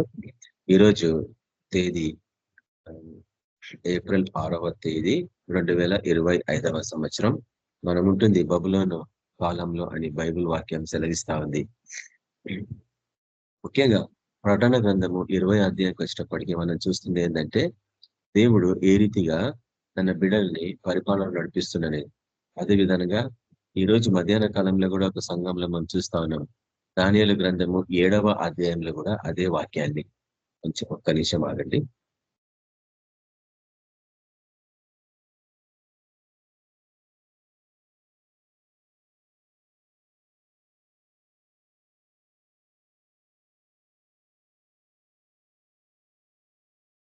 ఏడవ అధ్యాయంలో దానియేలు గ్రంథము 7వ అధ్యాయంలో దీన్ని మేము చూస్తా ఉన్నాము. వాక్యం, మహావృద్ధుడు సింహాసనం మీద కూర్చుండడము, తన దగ్గర మనుష్య కుమారుడు రావడం, దాని తర్వాత మహావృద్ధుని దగ్గర నుంచి తన సింహాసనము అగ్నిమయము, దానికి చక్రములు అగ్నిమయమైన చక్రములు. ఆ యొక్క సింహాసనం కింద నుండి ఆ యొక్క అగ్ని నీటి వంటి అంటే లావాలాగా అగ్ని పొంగుకుంటా వస్తా ఉంది. అతని సన్నిధిలో తనకు పరిచారకులుగా ఉన్నవారు ఉన్నారు. తర్వాత గొప్ప జనం ఉన్నట్లు మనం చూస్తూ ఉంటాం అక్కడ. కాబట్టి అక్కడ సింహాసనాల మీద కూర్చున్న వాళ్ళు ఇద్దరే అన్న విషయాన్ని అక్కడ జ్ఞాపకం చేసుకున్నాం ఈ దినం. కాబట్టి ఆయన సన్నిధిలో ఉండేది ముందు పరిచారకులే. ఇది ఎన్నోసార్లు నేను చూపించినా కూడా మీకు, పర్లోక రాజ్యంలో మొదట గొర్రెపిల్లకి సన్నిహితంగా జీవించే వాళ్ళంతా పరిచారకులే. తర్వాత గొప్ప జన సమూహం బహు దూరంగా ఉంటారు ప్రభుకి. కానీ అది నాకు ఎట్టి పరిస్థితులు నచ్చలేదు. ఎందుకంటే ఆదివారాలు సంఘాలకి పోయి ఎన్నో సంవత్సరాలు దేవుని బిడ్డలాగా జీవిస్తూ పరలోకం పోయినాక ప్రభు నుంచి ఎందుకు అంత దూరంగా ఉండాలనేది భరించరాని స్థితి. అందుకే గొప్ప జన సమూహానికి ఈ విషయాలు మనం చూపిస్తూ ఉంటాం. మతపరమైన క్రైస్తవులకి ఇవన్నీ ఎందుకు చూపిస్తామంటే కనీసం వాళ్ళు సత్యాన్ని గ్రహించి ఆయన సన్నిధికి వస్తారని. మన పిలుపు దానికి సంబంధించిందే. ప్రతి ఒక్కరూ ఈ సత్యాన్ని శరీరంలో ఉన్నప్పుడే గ్రహించి దాన్ని అవలంబించుకొని జీవిస్తే పరలోకానికి పోయినప్పుడు వారు ఆయన సన్నిధిలో పరిచారకులాగా నిలబడతారు. లేకపోతే బహు దూరంగా ఉంటారు ఆయన నుంచి. అది బహు బాధాకరమైనది. ఎందుకంటే అది యుగయుగములు ఉండబోయే కాలం. అంటే శాశ్వతంగా అక్కడ ఉండబోతున్నాం కాబట్టి మనము ఆయన సన్నిధిలో ఆయనకు సమీపంగా ఉండాలా, ఆయనతో సంభాషించే వారిలాగా ఉండాలా. కానీ బహు దూరంగా ఉంటే భయమే కదా, అంతే ఏం మాట్లాడలేరమ్మన్నట్టు. కాబట్టి ప్రకటన గ్రంథంలోని వాక్యాన్ని మరికొన్నిటిని ఈ దినం యాక్చువల్గా అయితే గోగు మాగోగు అన్న అంశం ఆరంభించాలా. వస్తా ఉంటే కూడా బదలుతాను, అదే చెప్తాను, నాతనీలు బదలుతాను. ఈరోజు వేరే టాపిక్ ఉంటుంది బ్రదర్. అయితే పోయిన వారం వరకు మనం చూసింది ఏంటంటే 1000 ఏండ్ల పరిపాలన అన్న అంశం గురించి. కానీ నేను చూపించిన మీకు వాక్య ప్రసారంగా అది 1000 ఏండ్లు కాదు అని, దాని తర్వాత ఇంకొక 1000 ఏండ్లు కూడా ఉందని చెప్పినాను. కాబట్టి 2000 సంవత్సరాలు 2000 సంవత్సరాలు పరిచర్య. ఇప్పటికి కనీసం ఆ రీతిగా చూస్తే 2000 సంవత్సరాలు అయిపోయింది కదా. కాబట్టి ఆయన సైతాన్ని ఏ రీతిగా చిత్తగొట్టి బంధించిండు, వాడిని ఏ రీతిగా నిరాయుధంగా చేసిండు. ఆ రోజు నుంచి ఈ రోజు చూసుకుంటే కూడా 2000 సంవత్సరాలే కదా. 2025లో మనం ఉంటున్నాం ఈ రోజు. కాబట్టి ఈరోజు ఒక కొత్త అంశంని మనము పరిచయం చేసుకుంటున్నాము, ఉపోద్ఘాతాన్ని చూడబోతున్నాము. అదేంటి అంటే చూడండి, ప్రకటన గ్రంథము 20వ అధ్యాయం గ్రంథము 20వ అధ్యాయము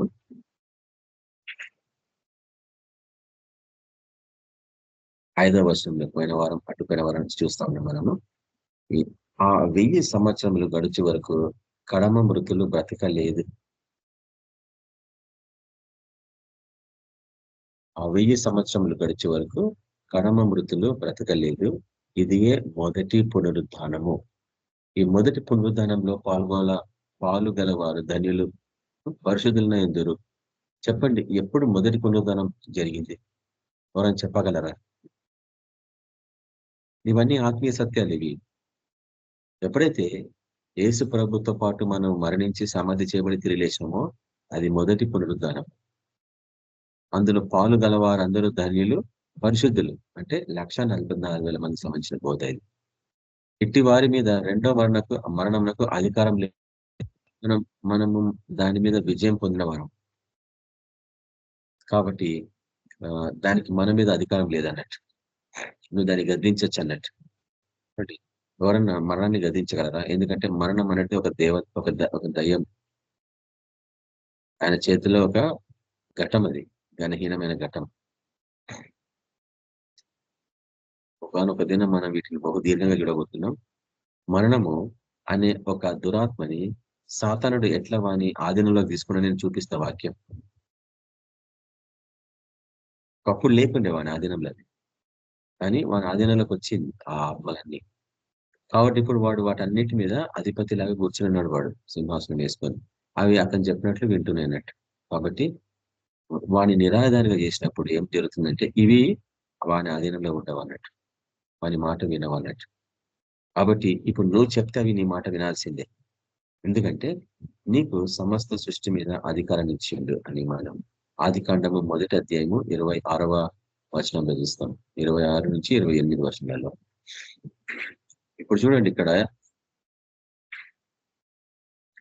ఇట్టి వారి మీద అంటే ఆ మొదటి 1000 సంవత్సరముల గురించి మాట్లాడుతుంది. ఇక్కడ ఆ 1000 సంవత్సరములు గడుచు వరకు కడమ మృతులు బ్రతకలేదు.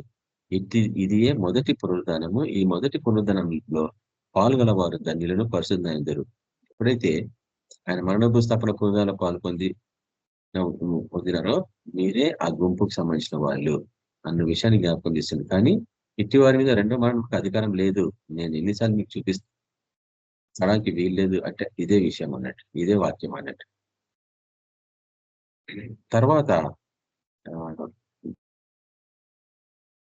వీరు దేవునికి క్రీస్తుకును యాజకులై క్రీస్తుతో కూడా 1000 సంవత్సరములు రాజ్యము చేయుదురు. అక్కడ 1000 సంవత్సరములు గడిచింది, ఇక్కడ 1000 సంవత్సరములు రాజ్యము చేయుదురు. వీళ్ళు యాజకులు అంటే 2000 సంవత్సరాలు ఇక్కడ ఉన్నాయని చూపిస్తున్నాడు వాక్యం. కానీ ఇది 1000 సంవత్సరాలు కాదు, 2000 సంవత్సరాలు కాదు. ఆయనతో పాటు రాజ్యం చేసేవారు యుగ యుగంలో వేలుతారన్నది వాక్యం.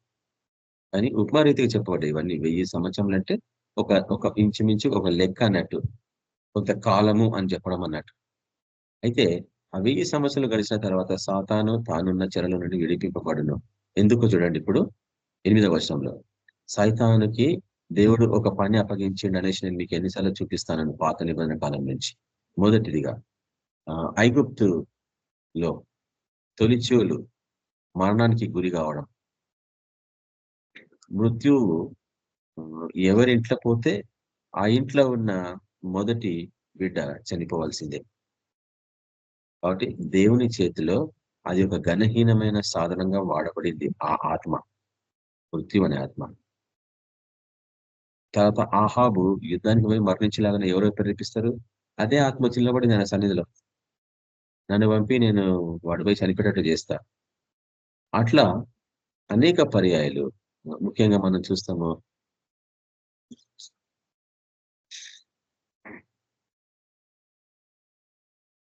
దినవృత్తాంతములు ముగింపు అధ్యాయంలోకి వచ్చేటప్పటికి అక్కడ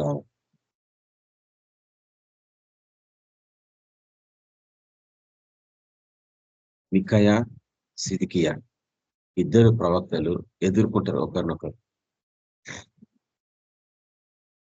అయితే మికాయా యెహోవా దేవుని ప్రవక్త, సిద్కియా యెహోవా దేవుని ప్రవక్త అని చెప్పుకుంటాడు. కానీ అతను దురాత్మ చేత పీడింపబడ్డవాడని అక్కడ వాక్యం సెలవిస్తూ ఉంటుంది. మికయ నీ పిలిపియమంటాడు యెహోషాపాతు అహాబుని. అప్పుడు అహాబు అంటాడు, అతను నాకు శత్రువు, నేను అతను పిలనంటే పర్లేదు పిలువ ఒకసారి అంటాడు. ఆవిడ పిలిచినప్పుడు మికయ వస్తాడు, వచ్చి చెప్తాడు, ఓ మంచిదే, నువ్వు యుద్ధానికి పోతావు, మంచిగా గెలిచి వస్తావు పో అని హేళనగా మాట్లాడతాడు. అప్పుడు కోపం వస్తుంది మికయ రాజుకి. కోపం వచ్చి, చూసినావా నా గురించి ఎట్లా హేళనగా మాట్లాడుతున్నాడు అంటే, అప్పుడు చెప్తాడు, ఇశ్రాయేలు ప్రజలారా, ఇశ్రాయేలు సైనికులు కాపరి లేని గొర్రెల వలె చెదిరిపోయి ఉన్నారు, అది నేను చూస్తున్నా. తర్వాత ఆహాబు యుద్ధానిపై చనిపోలాగానే ఎవరు ప్రేరేపిస్తారంటే మృత్యువు. ఎట్లా ప్రేరేపిస్తుంది అంటే, ఇతను చెప్తా ఉన్నాడు, తన దగ్గర ఉండే ప్రవక్తల నోట్లో అబద్ధ ప్రవక్త లాగా ఉండి అబద్ధ ప్రవచనాన్ని ప్రవచించేటట్టు ప్రేరేపిస్తారు. అది విని అహాబు యుద్ధానికి పోతాడు. అప్పుడు సిద్కియా వచ్చి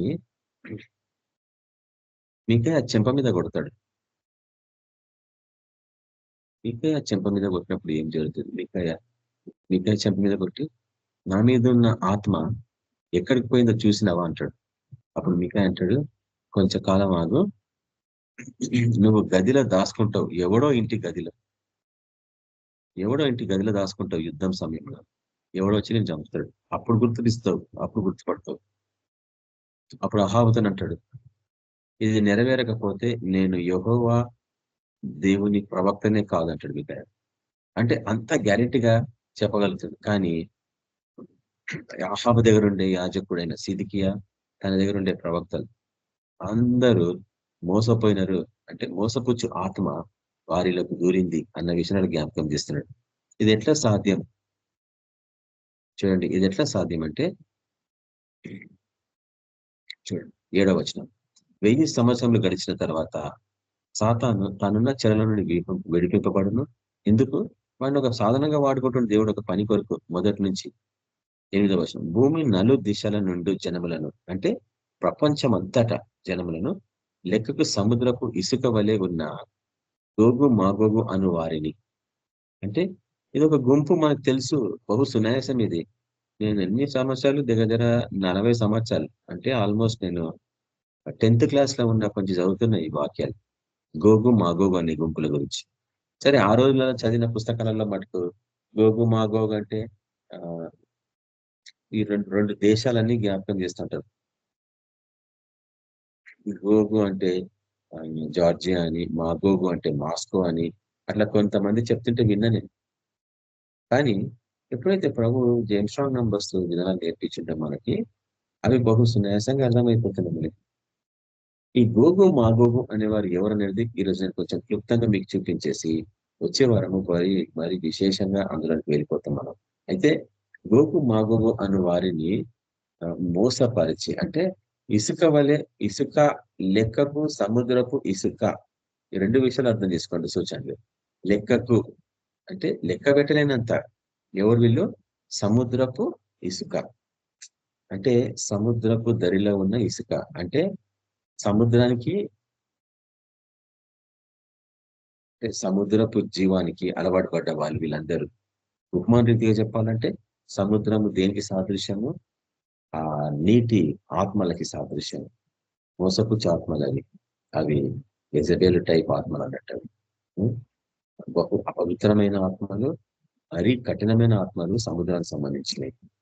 అందుకే సముద్రాలలో ఎన్నోసార్లు మనం చూస్తుంటాము, పెద్ద పెద్ద షిప్స్ చిక్కబడి మరణిస్తారు మనుషులు. అందులో అంత గొప్ప వాళ్ళే ఉంటారు, బహు ధనికులే ఉంటారు. అవి ఆ సముద్ర గర్భంలోకి వెళ్ళిపోతుంది. ఒక 100 సంవత్సరాల తర్వాత దాన్ని కూడా బయటికి తీస్తుంది. టైటానిక్ ఎట్లా మునిగిపోయిందో అట్లా. అయితే టైటానిక్ షిప్ మీద దానికి సంబంధించిన విషయాలు రాసిపెట్టినట్టు ఏంటంటే, ఈ టైటానిక్ షిప్ అనేది ఎప్పటికీ మునగదని, అంటే దాన్ని తయారు చేసిన వాడు ఇది ఎప్పటికీ ఎటువంటి పరిస్థితుల్లో కూడా మునగదు అని రాసుకున్నట్టు దాని మీద. కానీ అది మునిగింది, 100 సంవత్సరాలు అవుతుంది. అందరు చనిపోయారు, బహు ధనికులు ఉండే అందులో, గొప్పలు. కాబట్టి ఇప్పుడు చూడండి, ఇక్కడ ఈ గోగు మాగోగు అనే వారిని ఎవరు? ఈ సైతాన్ ఏం చేస్తాడు? మోసపుచ్చడానికి దేవుడు వాళ్ళని పంపిస్తుండు. మీకు బహు సునాయాసంగా అర్థమైపోతుంది ఈరోజు. ఒకసారి చూడండి, తెస్సలోనికీయులకు రాసిన పత్రిక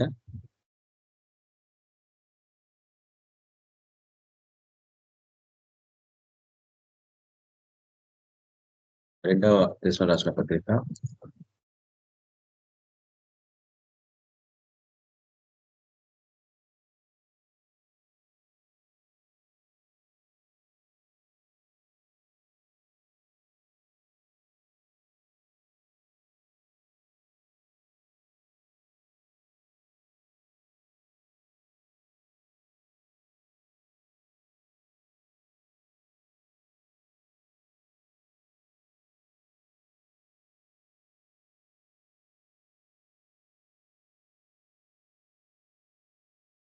2వ తెస్సలోనికీయులకు రాసిన పత్రిక 2వ అధ్యాయం.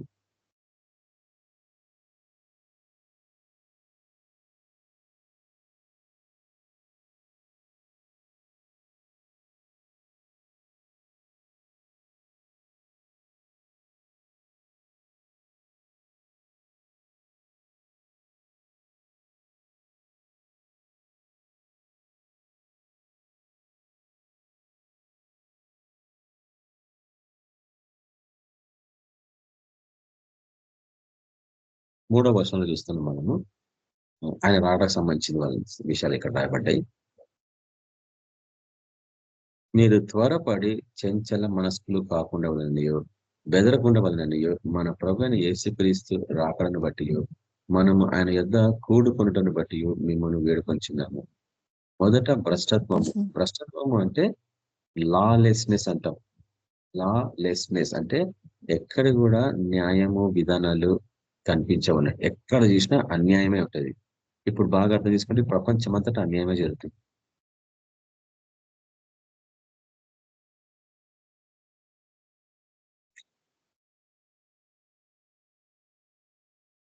ఎక్కడ చూసినా ఆ పవిత్రాత్మని, ఎక్కడ చూసినా లాలెస్నెస్ అంటే ఎక్కడ కూడా న్యాయము విధానాలు ఉండవు అన్నట్టు. చూడండి ఇప్పుడు ఏముంది ఇక్కడ 9వ వచనంలో, నశించుచున్న వారు తాము రక్షింపబడుటకై సత్య విషయమైన ప్రేమను అవలంబింపక పోయిరి.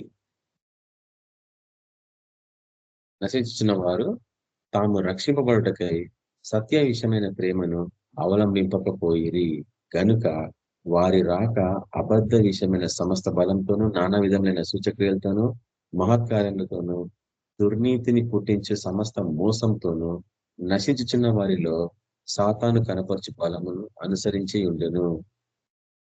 తర్వాత చూడండి ఇక్కడ 11వ వచనము బహు కష్టకరమైన వాక్యం. ఏంటది?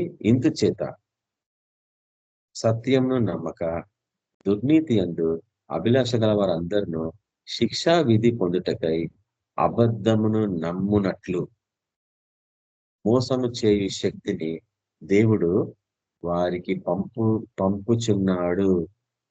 దేవుడు ఎట్లా పంపిస్తాడు? మోసం చేయు శక్తిని దేవుడు వారికి పంపుచున్నాడు. ఎందుకు? ఎంత చెప్పినా లోబడిన వానికి ఏమైతుంది? హఠాత్తుగా నాశనం సంభవిస్తుంది. సత్యాన్ని ప్రేమించకుండా దుర్నీతి యందు అభిలాష గల వారు శిక్ష పొందడానికి అబద్ధంను నమ్మునట్లు మోసం చేయు శక్తిని దేవుడు వారికి పంపుచున్నాడు. అబద్ధంను నమ్మునట్లు ఎవరు అబద్ధం నమ్మునట్లు ఎవరుంటారంటే అహాబు అబద్ధాన్ని నమ్మిండా లేదా?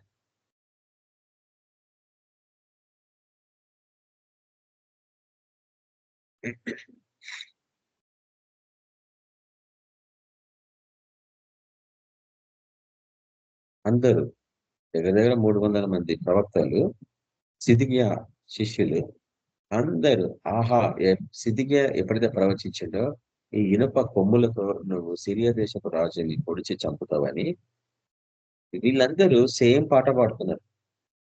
అంటే ప్రవచనము ఆత్మానుసారంగా ఆత్మ ప్రేరణగా రావాలి కదా. కానీ ఇక్కడ వీళ్ళు మనుషులు ఎట్లా ప్రవచిస్తున్నారు? ఒక సేవకుడు ఎట్లా చెప్తే దానికి తగినట్లు వీళ్ళు అట్లా చెప్తున్నారు. తర్వాత ఈ ప్రవక్త నిజమైన ప్రవక్తన కాదా అనేది ఎప్పుడు తెలుస్తుంది? మరణించినప్పుడు తెలుస్తుంది అనుకుంటారు చాలా మంది. ఎప్పటికైనా కానీ ఒక అబద్ధ ప్రవక్త, ఒక జీవం గల సత్యాన్ని పాటించే ప్రవక్త కనిపిస్తుంటాడు. గతంలో చూస్తాము, ఇక మీదట చూస్తాము, ఈ రోజు కూడా ఉంటుంది. నీ బాధ్యత, నా బాధ్యత ఏంటంటే ఎవరు సత్యాన్ని ప్రేమించి ప్రకటించేవారు, ఎవరు అబద్ధంను ఆశ్రయించిన వారు.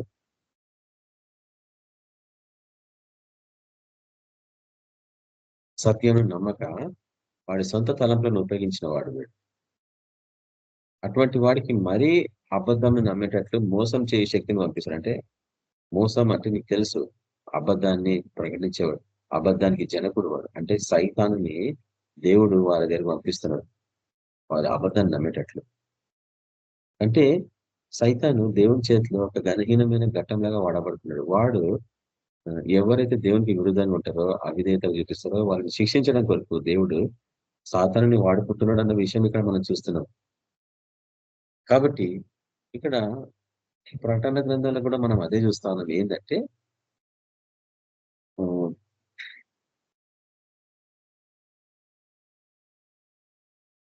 నలు దిశల నుండి 8వ వచనం చూడండి.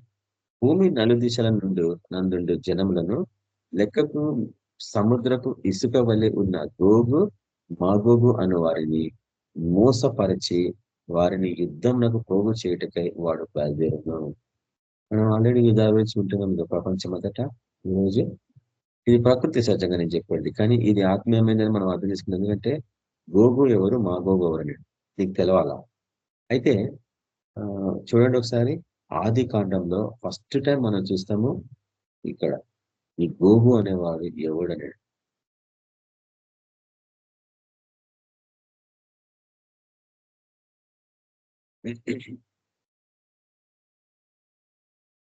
చూడండి ఆది కాండము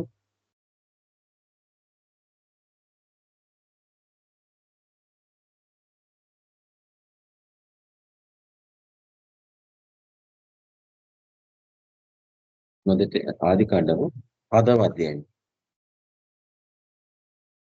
ఆది కాండము 10వ అధ్యాయము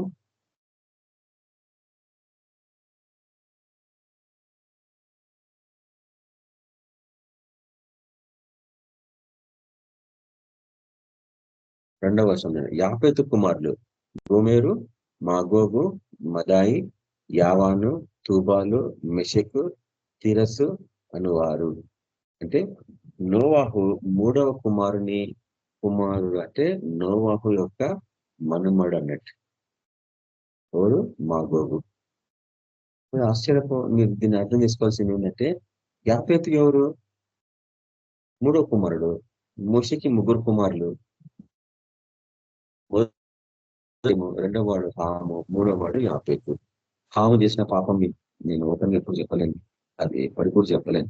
అది మీరు తెలుసుకోవాల్సిందే. ఎందుకంటే హాముకు అప్పటికి ఇంకా పెళ్లి కాలేదు. వాళ్ళు కనాను ఎట్లా పుట్టింది చెప్పండి, ఎవరని చెప్పాలి కదా. కనాను శపించబడ్డవాడు అన్నాడు మన నోవాహు. షేము హాముకు 50 పెళ్లే కాలేదు కదా, ఇంకా పిల్లలే పుట్టలేదు.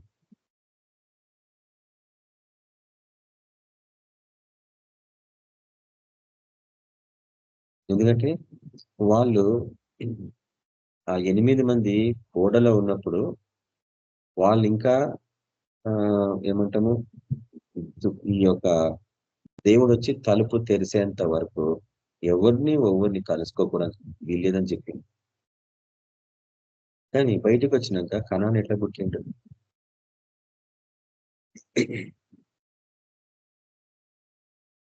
నోవాహు కనాను ఎందుకు శపించిండు? ఇవి ఎవరు మీరు చెప్పలేరు, నేను కూడా ఓపెన్ గా చెప్పలేను.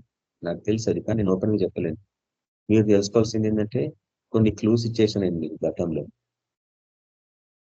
నోవాహు ఎందుకు కనాన్ని శపించిండు?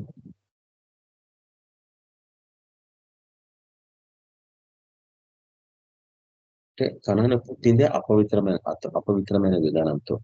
అదొక క్లూ నేను మీకు ఇస్తున్నా అంతే. కానీ ఇక్కడ మటుకు యాపెతు. అయితే గతంలో నేను చూపించిన మీకు థియాలజీలో ఆంథ్రోపాలజీ అనే సబ్జెక్ట్ ఉంటుంది. ఆ సబ్జెక్ట్ లో మనుషుల పుట్టుక, తర్వాత వాళ్ళు ఏ రీతిగా విస్తరించారు ప్రపంచాత్మకంగా అని చెప్పబడ్డది పుస్తకంలో. ఇది ఆంథ్రోపాలజీ, స్టడీ ఆఫ్ మ్యాన్ అంటారు. అయితే నోవాహు ఆ ఓడ దిగినాక ఏం జరిగింది, అక్కడ నుంచి భూమిని విస్తరించాల వీళ్ళు. షేము ఆసియా ఖండానికి మూల పురుషుడు. అందుకే ఆసియా ఖండస్థులని, ఆసియా ఖండంలో జీవించే వారిని షమాయేయులు అంటారు. అదే రీతిగా ఆఫ్రికాకి సంబంధించిన వారిని హమాయిల్ అంటారు, అంటే హమాయిల్స్ అంటారు. అంటే హాము సంతతి వారిని ఆఫ్రికన్స్ అంటారు. దాని తర్వాత మూడవ గుంపు యాఫేత్, ఇంగ్లీష్ లో జెఫైట్స్ అంటారు. జెఫైట్స్ లేక యాఫేతీలు. యాఫేత్ అనేవారు ఎవరంటే యూరోప్ ఖండస్థులు. కాబట్టి ఇప్పుడు మీరు బాగా అర్థం చేసుకోవచ్చు. అట్లా తీసుకుంటే యాఫేతు కుమారులు ఎవరంటే గోమేరు, అంటే కొంతమంది అంటారు గోమేర్ అంటే జర్మనీ అంటారు ఈరోజు. తర్వాత మాగోగు అంటే మాస్కో అంటారు, అంటే రష్యా. ఈరోజు రష్యా ఉక్రెయిన్ మీద యుద్ధానికి పోయింది కదా. తర్వాత యూరోప్ అంతా భయపడుతుంది రష్యాకి. ఎందుకు అంటే రష్యన్స్ దగ్గర న్యూక్లియర్ బాంబ్స్ ఎక్కువ ఉన్నాయి. కాబట్టి సరే, నేను ఆ దేశాల పేరు నుంచి పట్టుకు, ఎందుకంటే పాతవి గతించిన సమస్తం కొత్తవనే కాబట్టి మనకు తెలిసి ఇవన్నీ ఆత్మీయమైనవి. గోగు అన్నా మాగోగ్ అన్నా ఆత్మీయమైన పదాలు ఇవన్నీ అనేది మీకు వాక్యపరంగా దాంతో స్ట్రాంగ్ నెంబర్స్ కూడా చూపిస్తాను మీకు నేను. కాబట్టి ఆదికాండము 10వ అధ్యాయము 2వ వచనం మనం చూస్తున్నాము. ఈ మాగోగు అనేవాడు యాఫెతు సంతతి. అంటే యాఫెతుని దేవుడు మోషే ఎట్లా ఆశ్రయించిన దేవుడు తెలుసా? విశాలంగా, మీ సరిహద్దులు విశాలంగా ఉంటుంది, ఈ గుడారం విశాలంగా ఉంటుంది అని ఆశ్రయించింది యాఫెతుని. అందుకే యూరప్ చాలా దేశాలు ఉంటాయి యూరోప్ లో, బాగా ఆశ్రయించబడ్డ ఖండం అన్నట్టు ఒకప్పుడు. సరే, ఇప్పుడంతా ఏమంటారు పురుష ఎక్కువైపోయిన దేశాలలో, తర్వాత ప్రభుని సేవించడం తగ్గిపోయిన దేశాలలో, నాస్తికులు లేక హేతువాదము ఎక్కువైపోయిన దేశాలలో, చర్చెస్ అన్ని మూర్తుల పడే కాలానికి ఆ దేశాలు తయారైపోయినాయి. ఒకప్పుడు 2000 సంవత్సరాలు దేవుని పూజించిన దేశాలు అవి. దేవుని పూజించినంత కాలము వాళ్ళు బహు ఆర్థికంగా అభివృద్ధి పొందిన వారే. మంచి ఆరోగ్యము, మంచి అన్ని రకరకాల కొత్త అన్ని కనుక్కున్నారు వాళ్ళు. కానీ ఎప్పుడైతే వాళ్ళు హేతువాదులు అయిపోయినారో ఆ దేశాలన్నీ ఆర్థికంగా పతనమైపోతున్నాయి. తర్వాత ఆ దేశాలలో పిల్లలు లేరు, పుట్టలేరు పిల్లలు. అవి పాపులేషన్ మైనస్ గ్రోత్లోకి వెళ్ళిపోతుంది ఆ దేశం. కొంతకాలానికి ఏమవుతాయి, మైనస్ లోకి వెళ్ళిపోతాయి. అంటే పిల్లలు పుట్టారు, పెద్దలు పిల్లల్ని కనరు. వాళ్ళు పెద్దలు కాలాలు ముగించే కొద్దీ ఆ పాపులేషన్ తగ్గిపోతా ఉంటది. భవిష్యత్తులో పిల్లలు ఉండరు, అవి ఎడర్లాగా అయిపోతుంది. కానీ ఇక్కడ ఏం చూస్తున్నామంటే మన ప్రకటన గ్రంథంలో వారిని మోసపరుస్తుందంట. ఏది మోసపరుస్తుంది? సాతానుడు. వాడు ఏం చేస్తుంటే నలుదిశల జనంలను లెక్కకు సముద్రం ఇసుక వలె ఉన్న గోగు మాగోగు అను వారిని మోసపరిచి వారిని యుద్ధంకు గోగు చెట్టుకై వాడు బయలుదేరిండు ఆల్రెడీ. అందరినీ మీకు చూపించడం నష్టపడుతున్నారు. అయితే ఈ గోగు మాగోగు సంబంధించిన విషయాలు కొన్ని జేమ్స్ రాంగ్ నంబర్స్ మీకు చూపించడం నష్టపడుతున్నాయి. ఏంటంటే ఉదాహరణకి ఎహెచ్ఎల్ గ్రంథంలో గోగు మాగోగు సంబంధించిన ప్రవచనాలు బహు దీర్ఘంగా రాయబడ్డాయి అన్నట్టు.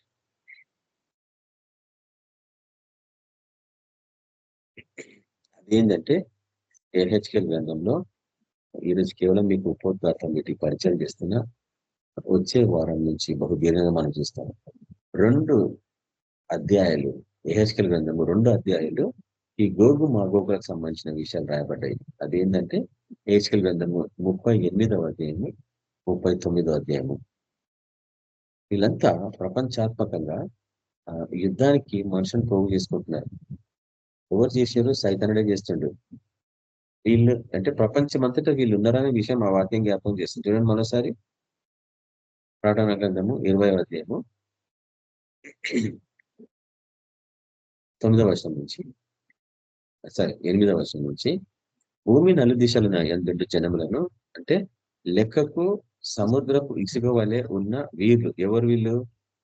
భూమి అందంతట నలుదిశల ఉండు జనములు. అంటే ఇది మాస్కో కాదు, ఇది గోమేర్ అసలే కాదు. అంటే గోగు మాగోగ్ అంటే గోగు అంటే జర్మనీ అని, మాగోగు అంటే మాస్కో అని చెప్తున్నారు వీళ్ళు.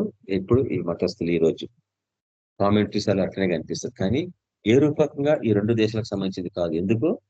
8వ అధ్యాయము మొదటి భాగంలో ఏమో చూడండి, భూమి నలు దిశల యందు జనములను లెక్కకు సముద్రపు ఇసుక వలె ఉన్న గోగు మాగోగు వాళ్ళు అంటే ప్రపంచమంతటా, నలు దిశలు అంటే ప్రపంచమంతటా. కాబట్టి ఇది జర్మనీకి సంబంధించింది కాదు, మాస్కోకి సంబంధించింది అసలే కాదు. సో మనము దేవుని వాక్యాన్ని ఆ రీతిగా జాగ్రత్తగా పరిశీలించుకోవాలా. కామెంటరీసార్లో గొప్ప గొప్ప దైవజన్ రాసిన కామెంటరీసార్లో వాళ్ళు ప్రకృతి సహజంగా చూస్తున్నారు. ఎందుకు? మాగోగ్ అంటే రష్యా అని, గోగ్ అంటే జర్మనీ అని. ఈ రెండు దేశాలు ప్రపంచమంతటా విస్తరించని చెప్తే ఏ రీతిగా సబబుగా చూడండి.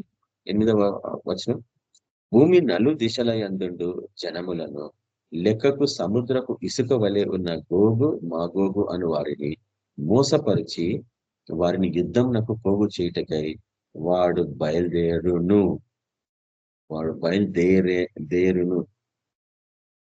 ఇంకా బయలుదేరిండా లేదా అనేది మనం అర్థం చేసుకోవాలి. వాడు బయలుదేరును అంటే ఆల్రెడీ బయలుదేరిండు, కానీ ఇప్పుడు బయలుదేరును అంటే రెడీగా ఉన్నాడు అని చెప్తుంది. తర్వాత వారు ఎవరు? వీళ్ళు భూమి అందంతటా వ్యాపించి, ఎవరు? గోగు మాగోగు అనేవారు. భూమి అందంతటా వ్యాపించి, ఇప్పుడు చూడండి, పరిశుద్ధుల శిబిరమును ప్రియమైన పట్టణమును ముట్టడి వేయగా పరలోకం నుండి అగ్ని దిగి వచ్చి వారిని దహించెను. బహు సునాయాసం. ఇప్పుడు మీరు అర్థం చేసుకోవచ్చు. గోగు మాగోగులు, సర్పంలు, తేళ్లు, పరిశుద్ధ పట్టణం, గొప్ప జన సమూహంని ముట్టడి వేస్తారు. వాళ్ళు ఎప్పుడు చెప్తా నేను హంటింగ్ చేస్తారనేసి లాంగ్ రికార్డింగ్స్, మీరు లాక్డౌన్ ముందు అంటే ఒక 5 సంవత్సరాల క్రితం రికార్డింగ్స్ చూడండి. బూడల తీర్పుకు సంబంధించిన ఈ రికార్డింగ్స్ ఇవి చెప్పబడ్డాయి.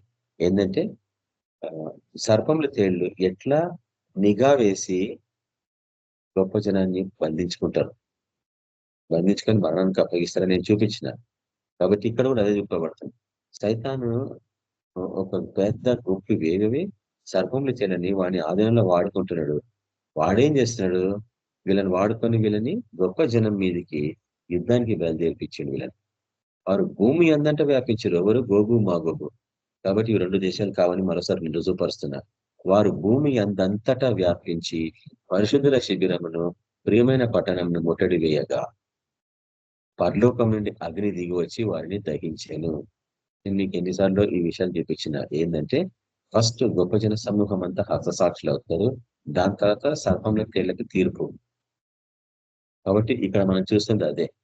వారు గొప్ప జనాన్ని ముట్టడి వేసినాక పరిశుద్ధ పట్టణం అంటే అది అర్థం. చాలా మంది పరిశుద్ధ పట్టణము, ప్రియమైన పట్టణము అంటే ఇప్పుడు ప్రకృతి సహజంగా ఉన్న ఇస్రాయేల్ దేశం అనుకుంటారు. అది రాంగ్ అని ఎన్నిసార్లు రుజుపరిచిన గతంలో. ఎందుకంటే మనది పరమ యెరూషలేము, భూమి మీద ఉన్న యెరూషలేం కాదు. పైనున్న యెరూషలేం అని గలితీ రాష్ట్ర పత్రికలు చూస్తాం మనం. క్రిందున్నది కాదంటాడు. క్రిందున్నది మానవులది, శారీరకమైనది. అక్కడ మన ప్రభు సిలువైబడిని నేను చూపించిన వాక్యం ప్రకటన గ్రంథంలో. కాబట్టి ఇది మటుకు వేరే. సొదొమ గొమొర్రా అనే పట్టణాల గురించి అక్కడ మాట్లాడుతున్నాడు. అక్కడ మన ప్రభు సిలువైబడినట్టే. నిజంగా చెప్పండి, సొదొమ గొమొర్రాలో మన ప్రభు సిలువైబడిండా? ఆయన సిలువైబడింది యెరూషలేమే కదా. సొదొమలో ఎక్కడ సిలువైబడింది చెప్పండి ఎవరైనా కానీ. మన బ్లైండ్ గా చదువుతాం వాక్యాలు. అంటే ఈ రోజు ఉన్న యెరూషలేము దేవుని దృష్టికి సొదొమ పట్టణం లాగా ఉందంట. అంటే మన ప్రభు సిలువైబడ్డ పట్టణాలు సొదొమ గొమొర్రాలాగా తయారైనాయి ఆ రోజులలో, 2000 సంవత్సరాల క్రితంలో. అంటే ఊహించుకోండి ఈ రోజు మరి ఎంత అన్యాయం ఉందో. మొత్తం రక్తమే ఒలికించింది ఆ దేశం. ప్రపంచం అంతటి నుంచి చూస్తాం మనం. ఎక్కువగా రక్తం ఒలికించిందంటే యెరూషలేమే. ఎంతమంది ప్రవక్తలను చంపించింది, ఎంతమంది రాజులను చంపించింది, ఎంతమంది యుద్ధాలకు వచ్చారు ఆ దేశం మీదకి. ఎప్పటి నుంచి? ఐగుప్తు కాలం మొదలుకొని అష్షూరు, బబులోను, పారసిక, గ్రీసు, అలెగ్జాండర్ టైం వరకు రోమా సామ్రాజ్యం, చివరికి అంటే మన ప్రభు కాలంలో వచ్చినప్పుడు రోమా సామ్రాజ్యం.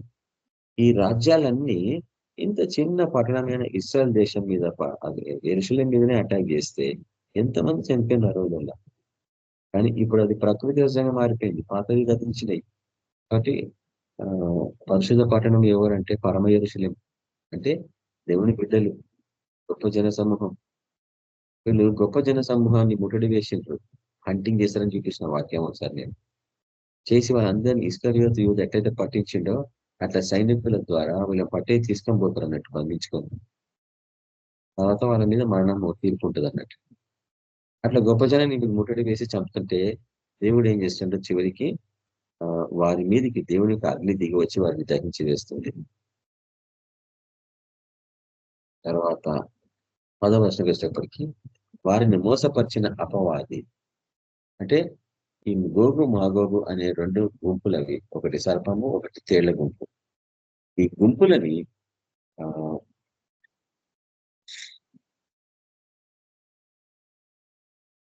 మోసగించింది ఎవరు? 10వ వచనం. వారిని మోసపరిచిన అపవాది. ఎందుకు? ఈ 2 గుంపులు సత్యాన్ని ప్రేమించలేదు కాబట్టి అబద్ధం నమ్మునట్లు మోసపుచ్చు ఆత్మను దేవుడు వారికి పంపించని ఇందాక చూసిన మాట, మొదటి దశలో రాసిన పత్రిక 2వ అధ్యాయంలో. అట్లనే వారిని మోసపరిచిన అపవాది అగ్ని గంధకములు గల గుండంలో పడవేయబడేను, అచట ఆ క్రూర మృగమును అబద్ధ ప్రవక్తయు ఉన్నారు. ఇవి 3 గుంపులు. ఇవి 3 ఆత్మ సైతాన్య త్రిత్వం అంటారు దీన్ని. ఈ సైతాన్ త్రిత్వంలో ఏంటంటే అక్కడ అపవాది అగ్ని గంధకంల గుండంలో పడవేయబడేడు, వాడితో పాటు అక్కడ ఏమున్నాయి? క్రూర మృగం ఉంది, అబద్ధ ప్రవక్త ఉన్నారు. అంటే ఇవి 2 వాడు తయారు చేసుకున్నారు. అంటే అబద్ధ ప్రవక్త అంటే ఒక వ్యవస్థన. వారు యుగములు రాత్రి పగళ్ళు బాధింపబడుదురు అన్న విషయం అక్కడ చెప్పబడింది. కాబట్టి ఇదేమంత కష్టతరమైనది కానే కాదు మనకి. ఇప్పుడు నేను మీకు జేమ్స్ స్ట్రాంగ్ నంబర్స్ లో వీటికి సంబంధించిన విషయాలు నేను చూపిస్తాను. నేను అవకాశం ఉంటే కూడా చూడొచ్చు. ఎందుకంటే మనం ఈ పాత విధానాలు వెళ్ళిపోతే ఏం కావు మనకి. హెచ్‌కేల్ గ్రంథానికి వస్తేనేమో ఈ రోజు వరకు నేను కేవలము న్యూ టెస్టిమెంట్ అంటే ప్రకటన గ్రంథము 20వ అధ్యాయంలో చెప్పబడ్డ 8వ వచనంలో ఉన్న గోగు మాగుల గురించి మాట్లాడుతున్నా. ఎందుకంటే మనకందరికి తెలుసు కొత్త నిబంధన పుస్తకము, అంటే కొత్త నిబంధన పుస్తకాలన్నీ గ్రీకు భాషలో మొదట రాయబడ్డాయి, తర్వాతనే తర్జమా చేయబడ్డాయి. కానీ పాత నిబంధన పుస్తకము హెబ్రీ భాషలో రాయబడింది. కాబట్టి హెబ్రీ భాష, గ్రీకు భాషలో బైబిల్ రాయబడింది మొట్టమొదటిసారి. కాబట్టి యెహెజ్కేలు గ్రంథము 38, 39 అధ్యాయాలు మనం వచ్చేవారం చూస్తాము.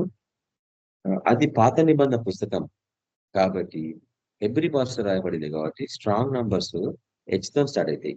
హెచ్ అంటే హీబ్రూ అన్నట్టు.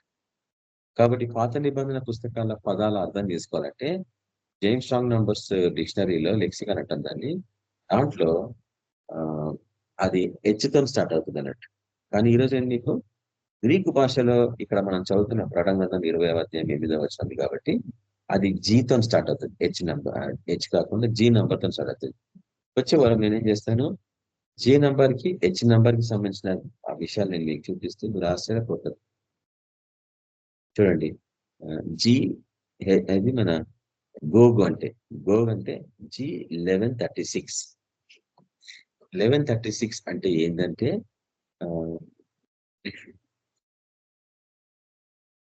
ఈ 1136 పాత నిబంధన అంటే యెహెజ్కేలు గ్రంథంలో నుంచి, మరియు ఎక్కడ చూస్తాం మనము ఇందాక చూసినాం ఆదికాండం 10వ అధ్యాయంలో మాగోగుకు సంబంధించి అక్కడి నుంచి వస్తున్నాయి పదాలు.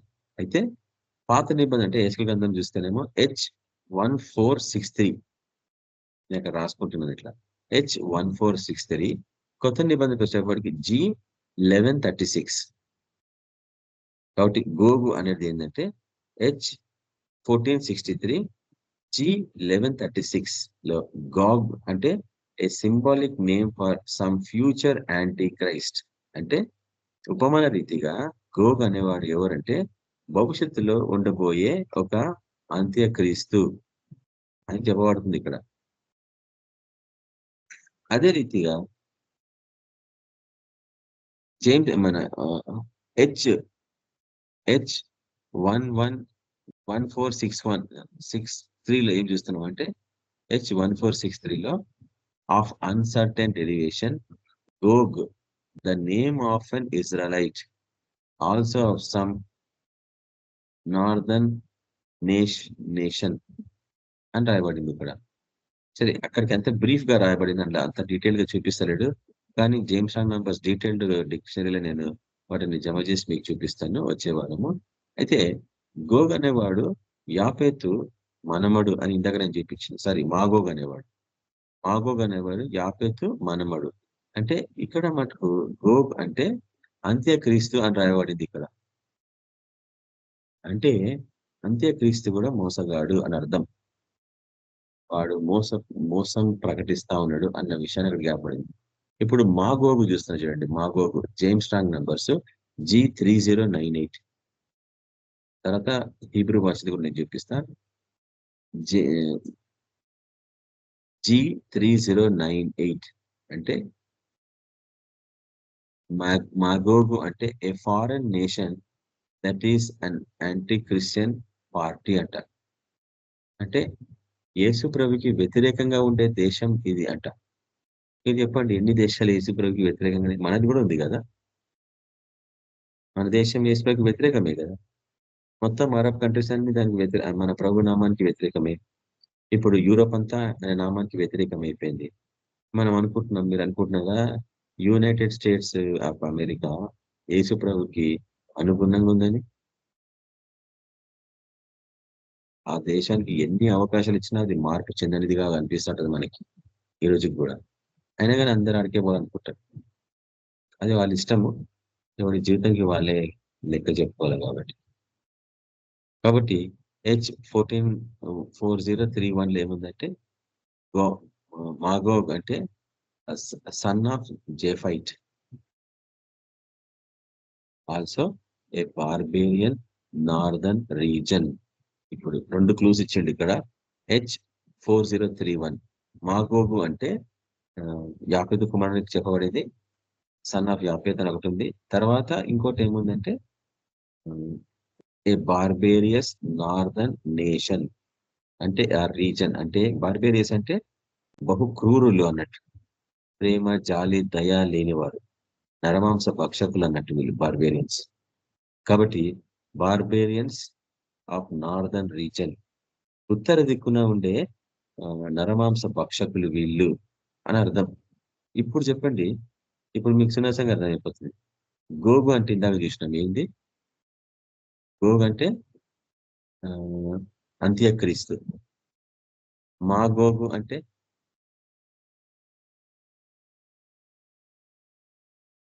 H4031 మాగోగ్ అంటే నరమాంస భక్షకులు జీవించే ప్రాంతం అని అర్థం బార్బేరియన్స్ అంటే. కాబట్టి ఇప్పుడు చెప్పండి, అంత్యక్రీస్తు నరమాంస భక్షకులు 2 గుంపులు అన్నట్టు ఇవి. కాబట్టి అంత్యక్రీస్తు అంటే అభిషేకము పొంది వ్యతిరేకస్తుడు.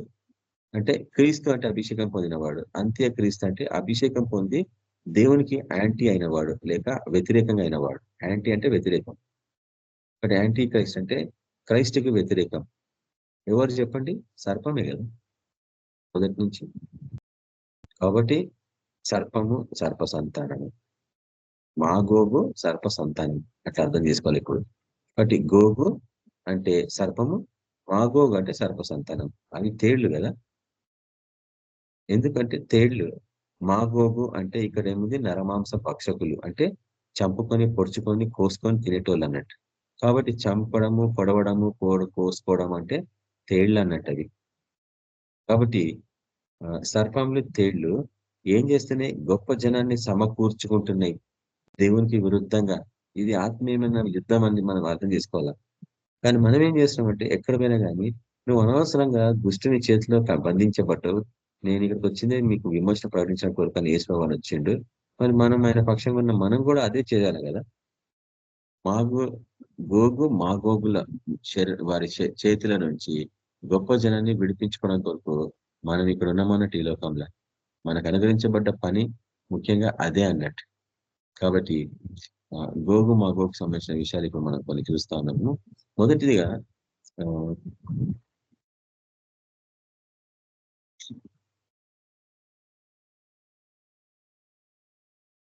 హెచ్కెల్ గ్రంథంలో కొన్ని వాక్యాలను నేను చూపించేసి నేను దినానికి ఇది క్లోజ్ చేస్తాను. వచ్చేవారం మరి దీర్ఘంగా మనం వీటిని చూడబోతుంది.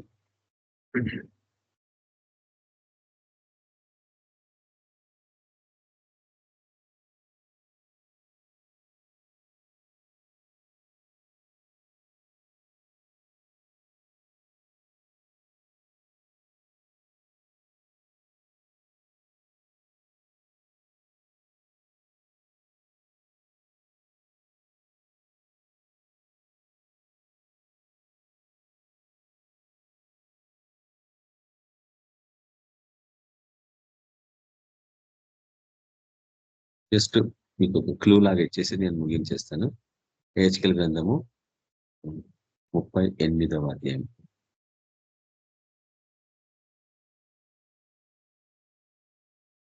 మీరు తీరిక సమయంలో 38వ అధ్యాయము తర్వాత 39వ అధ్యాయం ఈ 2 అధ్యాయాలు చదివి సిద్ధంగా ఉండండి.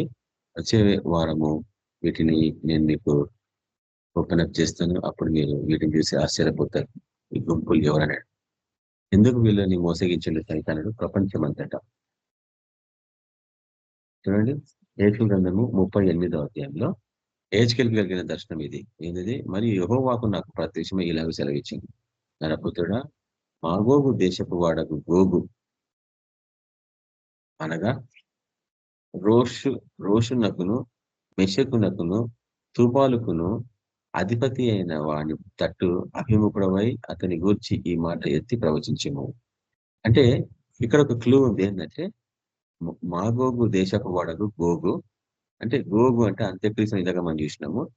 మాగోగు అంటే బార్బేరియన్స్ లేక నరమాంస భక్షకులు. అయితే ఇక్కడేముందంటే అనగా రోషు అంటే రష్యా, మెషకు అంటే మాస్కో, తూబాల్ అంటే నాకు జ్ఞాపకం లేదు, మర్చిపోయినా, నేను చాలా సంవత్సరాల క్రితం చదివిన వాటి రెఫరెన్సెస్ నేను తీసి మీకు చూపిస్తాను. ఇవన్నీ యూరోప్ లో ఉన్నాయి. ఎందుకు? యాపేతు సంతతి యూరోపియన్స్ కాబట్టి. అదొక క్లూస్ అన్ని మీకు అక్కడక్కడ క్లూస్ ఇస్తున్నా, కానీ వచ్చే వారము వీటిని ఒక సిస్టమేటిక్ గా చూస్తాం, ఎందుకంటే మనకి టైం అయిపోయింది కాబట్టి ఇక్కడ అధిపతి అయిన వాని తట్టు అభిముఖుడవై అతని గురించి ఈ మాట ఎత్తి ప్రవచించము. ఏంటది? ప్రభువైన యెహోవా సెలవిచ్చినదేమనగా,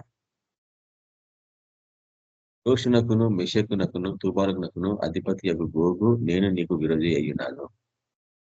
ప్రకటన వచ్చేప్పటికీ అది అమలు పరచబడుతుంది. నేను నిన్ను వెనుకకు త్రిప్పి నీ దవడలకు గాలము తగిలించి నిన్నును నీ సైన్యం అంతటిని గుర్రములను నానా విధములైన ఆయుధములు ధరించి నీ రౌతులనందరినీ కవచములను డాళ్లను ధరించి ఖడ్గములు చేత పట్టుకుని వారిని అందరినీ మహాసైన్యంగా బయలుదేరి తీసేదను. అంటే సైతాన్ చేత మోసగించి వాళ్ళని అందరినీ బయట తీసుకొచ్చిన ఇందాక చూసిన ప్రకటన గ్రంథంలో, నీతో కూడిన పారసీక దేశపు వారిని, కూషీలను, పూతు వారినందరినీ దాళ్లను శిరస్త్రాణములను ధరించు వారినందరినీ నేను తీసేదను. గోమెరును అతని సైన్యమంతయు ఉత్తర దిక్కున నుండు తొగర్మా అను అతని సైన్యమును జనము అనేకులు నీతో కూడా వచ్చును. అంటే ప్రపంచమంతటా యేసు ప్రభుకి విరుద్ధంగా తయారైపోయింది. ఇదే నేను అనేక పర్యాలు మీకు చూపిస్తున్నా. ఈ లోకమంతా యేసు ప్రభుకి విరుద్ధంగా తయారైపోతుంది. ఎందుకంటే ఇవన్నీ మీకు తెలుసు, ఈ లోకంలో ఉండే దేశాలు అన్ని నీడలు నిజ స్వరూపాలు ఆ యొక్క పరలోకంలో చిక్కబడ్డాయి.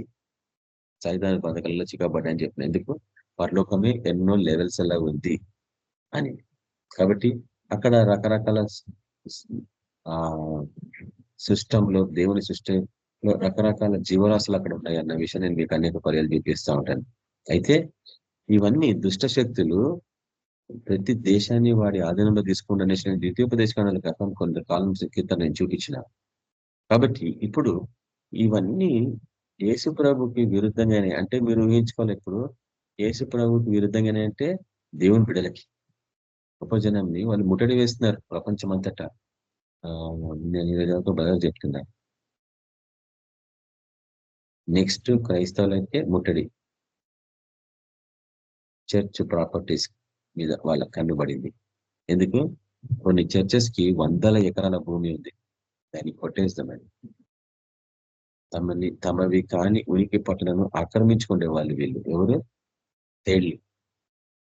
ప్రకృతి సహజంగా కావచ్చు అన్యులు, ఆత్మీయ పరంగా మతపరమైన వారు. కాబట్టి 38వ అధ్యాయము 39వ అధ్యాయం అంతా ఈ గోగు మాగోగులకు సంబంధించిన వాక్యాలు, హెచ్కెల్ ప్రవచనాలు. అవి ఇంతవరకు నెరవేరలేదు, ఇప్పుడు స్టార్ట్ అయినాయి నెరవేరడం. అదే మనము అందుకే కరెక్ట్ గా ప్రకటన గ్రంథము 20వ అధ్యాయం ధ్యానిస్తుంటే ఇప్పుడు స్టార్ట్ అయిపోయినాయి ఆల్రెడీ ఈ వాక్యాలన్నీ ప్రకృతి సహజంగా. కానీ మనకు తెలుసు ప్రకృతి సహజంగా అనుకుంటున్నారు అందరు, కానీ ఇవన్నీ ఆత్మీయంగా అయిపోయి ఒక్కసారి గొప్ప జనాన్ని వీళ్ళు ముట్టడి వేస్తారు. అది మీరు త్వరలో చూడబోతున్నారు. ఆల్రెడీ స్టార్ట్ అయిపోయింది ప్రపంచంలో టార్గెట్స్.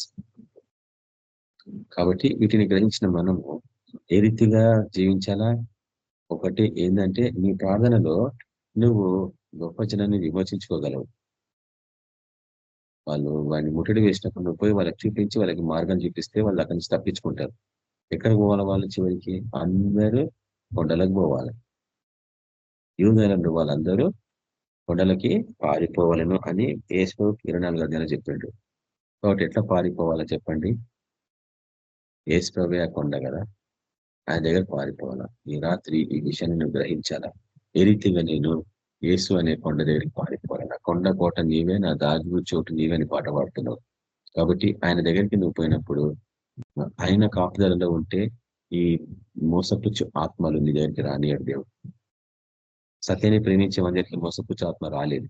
కాబట్టి అటువంటి ప్రేమలో నీ జీవితాన్ని ముందు కొనసాగించుకోవాలని ప్రార్థన కూర్చుంటాం. కోసేపు పరిశుద్ధ బాబు తండ్రి, మీకు వందనాలైనా మాగోగు అన్న 2 గుంపులని మీరు ప్రపంచాత్మకంగా మోసపుచ్చిన ఆత్మకి అప్పగించిన వీళ్ళందరూ మోసపోయిన వాళ్ళు ప్రభావ. తాము దేవుని సేవ చేస్తాం అనుకుంటున్నారు కానీ వాళ్ళు దుష్టుని సేవ చేస్తారనేసి మీరు యోహాను సువార్తలు అనేక పర్యాలు చూపించినారు. మిమ్మల్ని చంపువారు దేవుని సేవ చేస్తున్నారు అనుకుంటున్నారు అని మీరు మాకు చూపించినారు ఆ వాక్యం ప్రభావ. కాబట్టి నైనా ఆ టైము ప్రపంచాత్మకంగా జరిగే సమయానికి మేము రెడీగా అయిపోతున్నాం. నైనా సహాయపడండి. ఏ రీతిగా గొప్ప జనానికి వీటన్నిటిని చూపించి వారిని బయటికి లాక్కొని రావాలా. ఆ ఒక్క పని మీరు మాకు అనుగ్రహించారు కాబట్టి దాన్ని విశ్వాసతతో విధేయతతో మేము దాన్ని కొనసాగించాలని సహాయపడండి. ఈ రాత్రి మంచి అనుగ్రహించి వేకుని లేసి మనం స్థితించాలని సహాయపడమండి. యేసు క్రీస్తు పరిశుద్ధ నామమున ప్రార్థించుతున్నాం తండ్రి, ఆమేన్. మన ప్రభువైన యేసు క్రీస్తు యొక్క కృపా సమాధానం నడిపింపు మనందరికీ సదాకాలం తోడైండును గాక. ఆమేన్. అందరికీ praise the Lord and good night. Praise Lord అన్న. Praise Lord. Praise the Lord. Praise Lord అన్న. ప్రైజ్ లార్డ్ అన్న. Praise praise Lord Lord. Brothers, అందరూ praise Lord. Praise the Lord. Praise Lord. Praise Lord sister, praise Lord sister brothers, అందరూ praise Lord. అందరికీ praise the lord.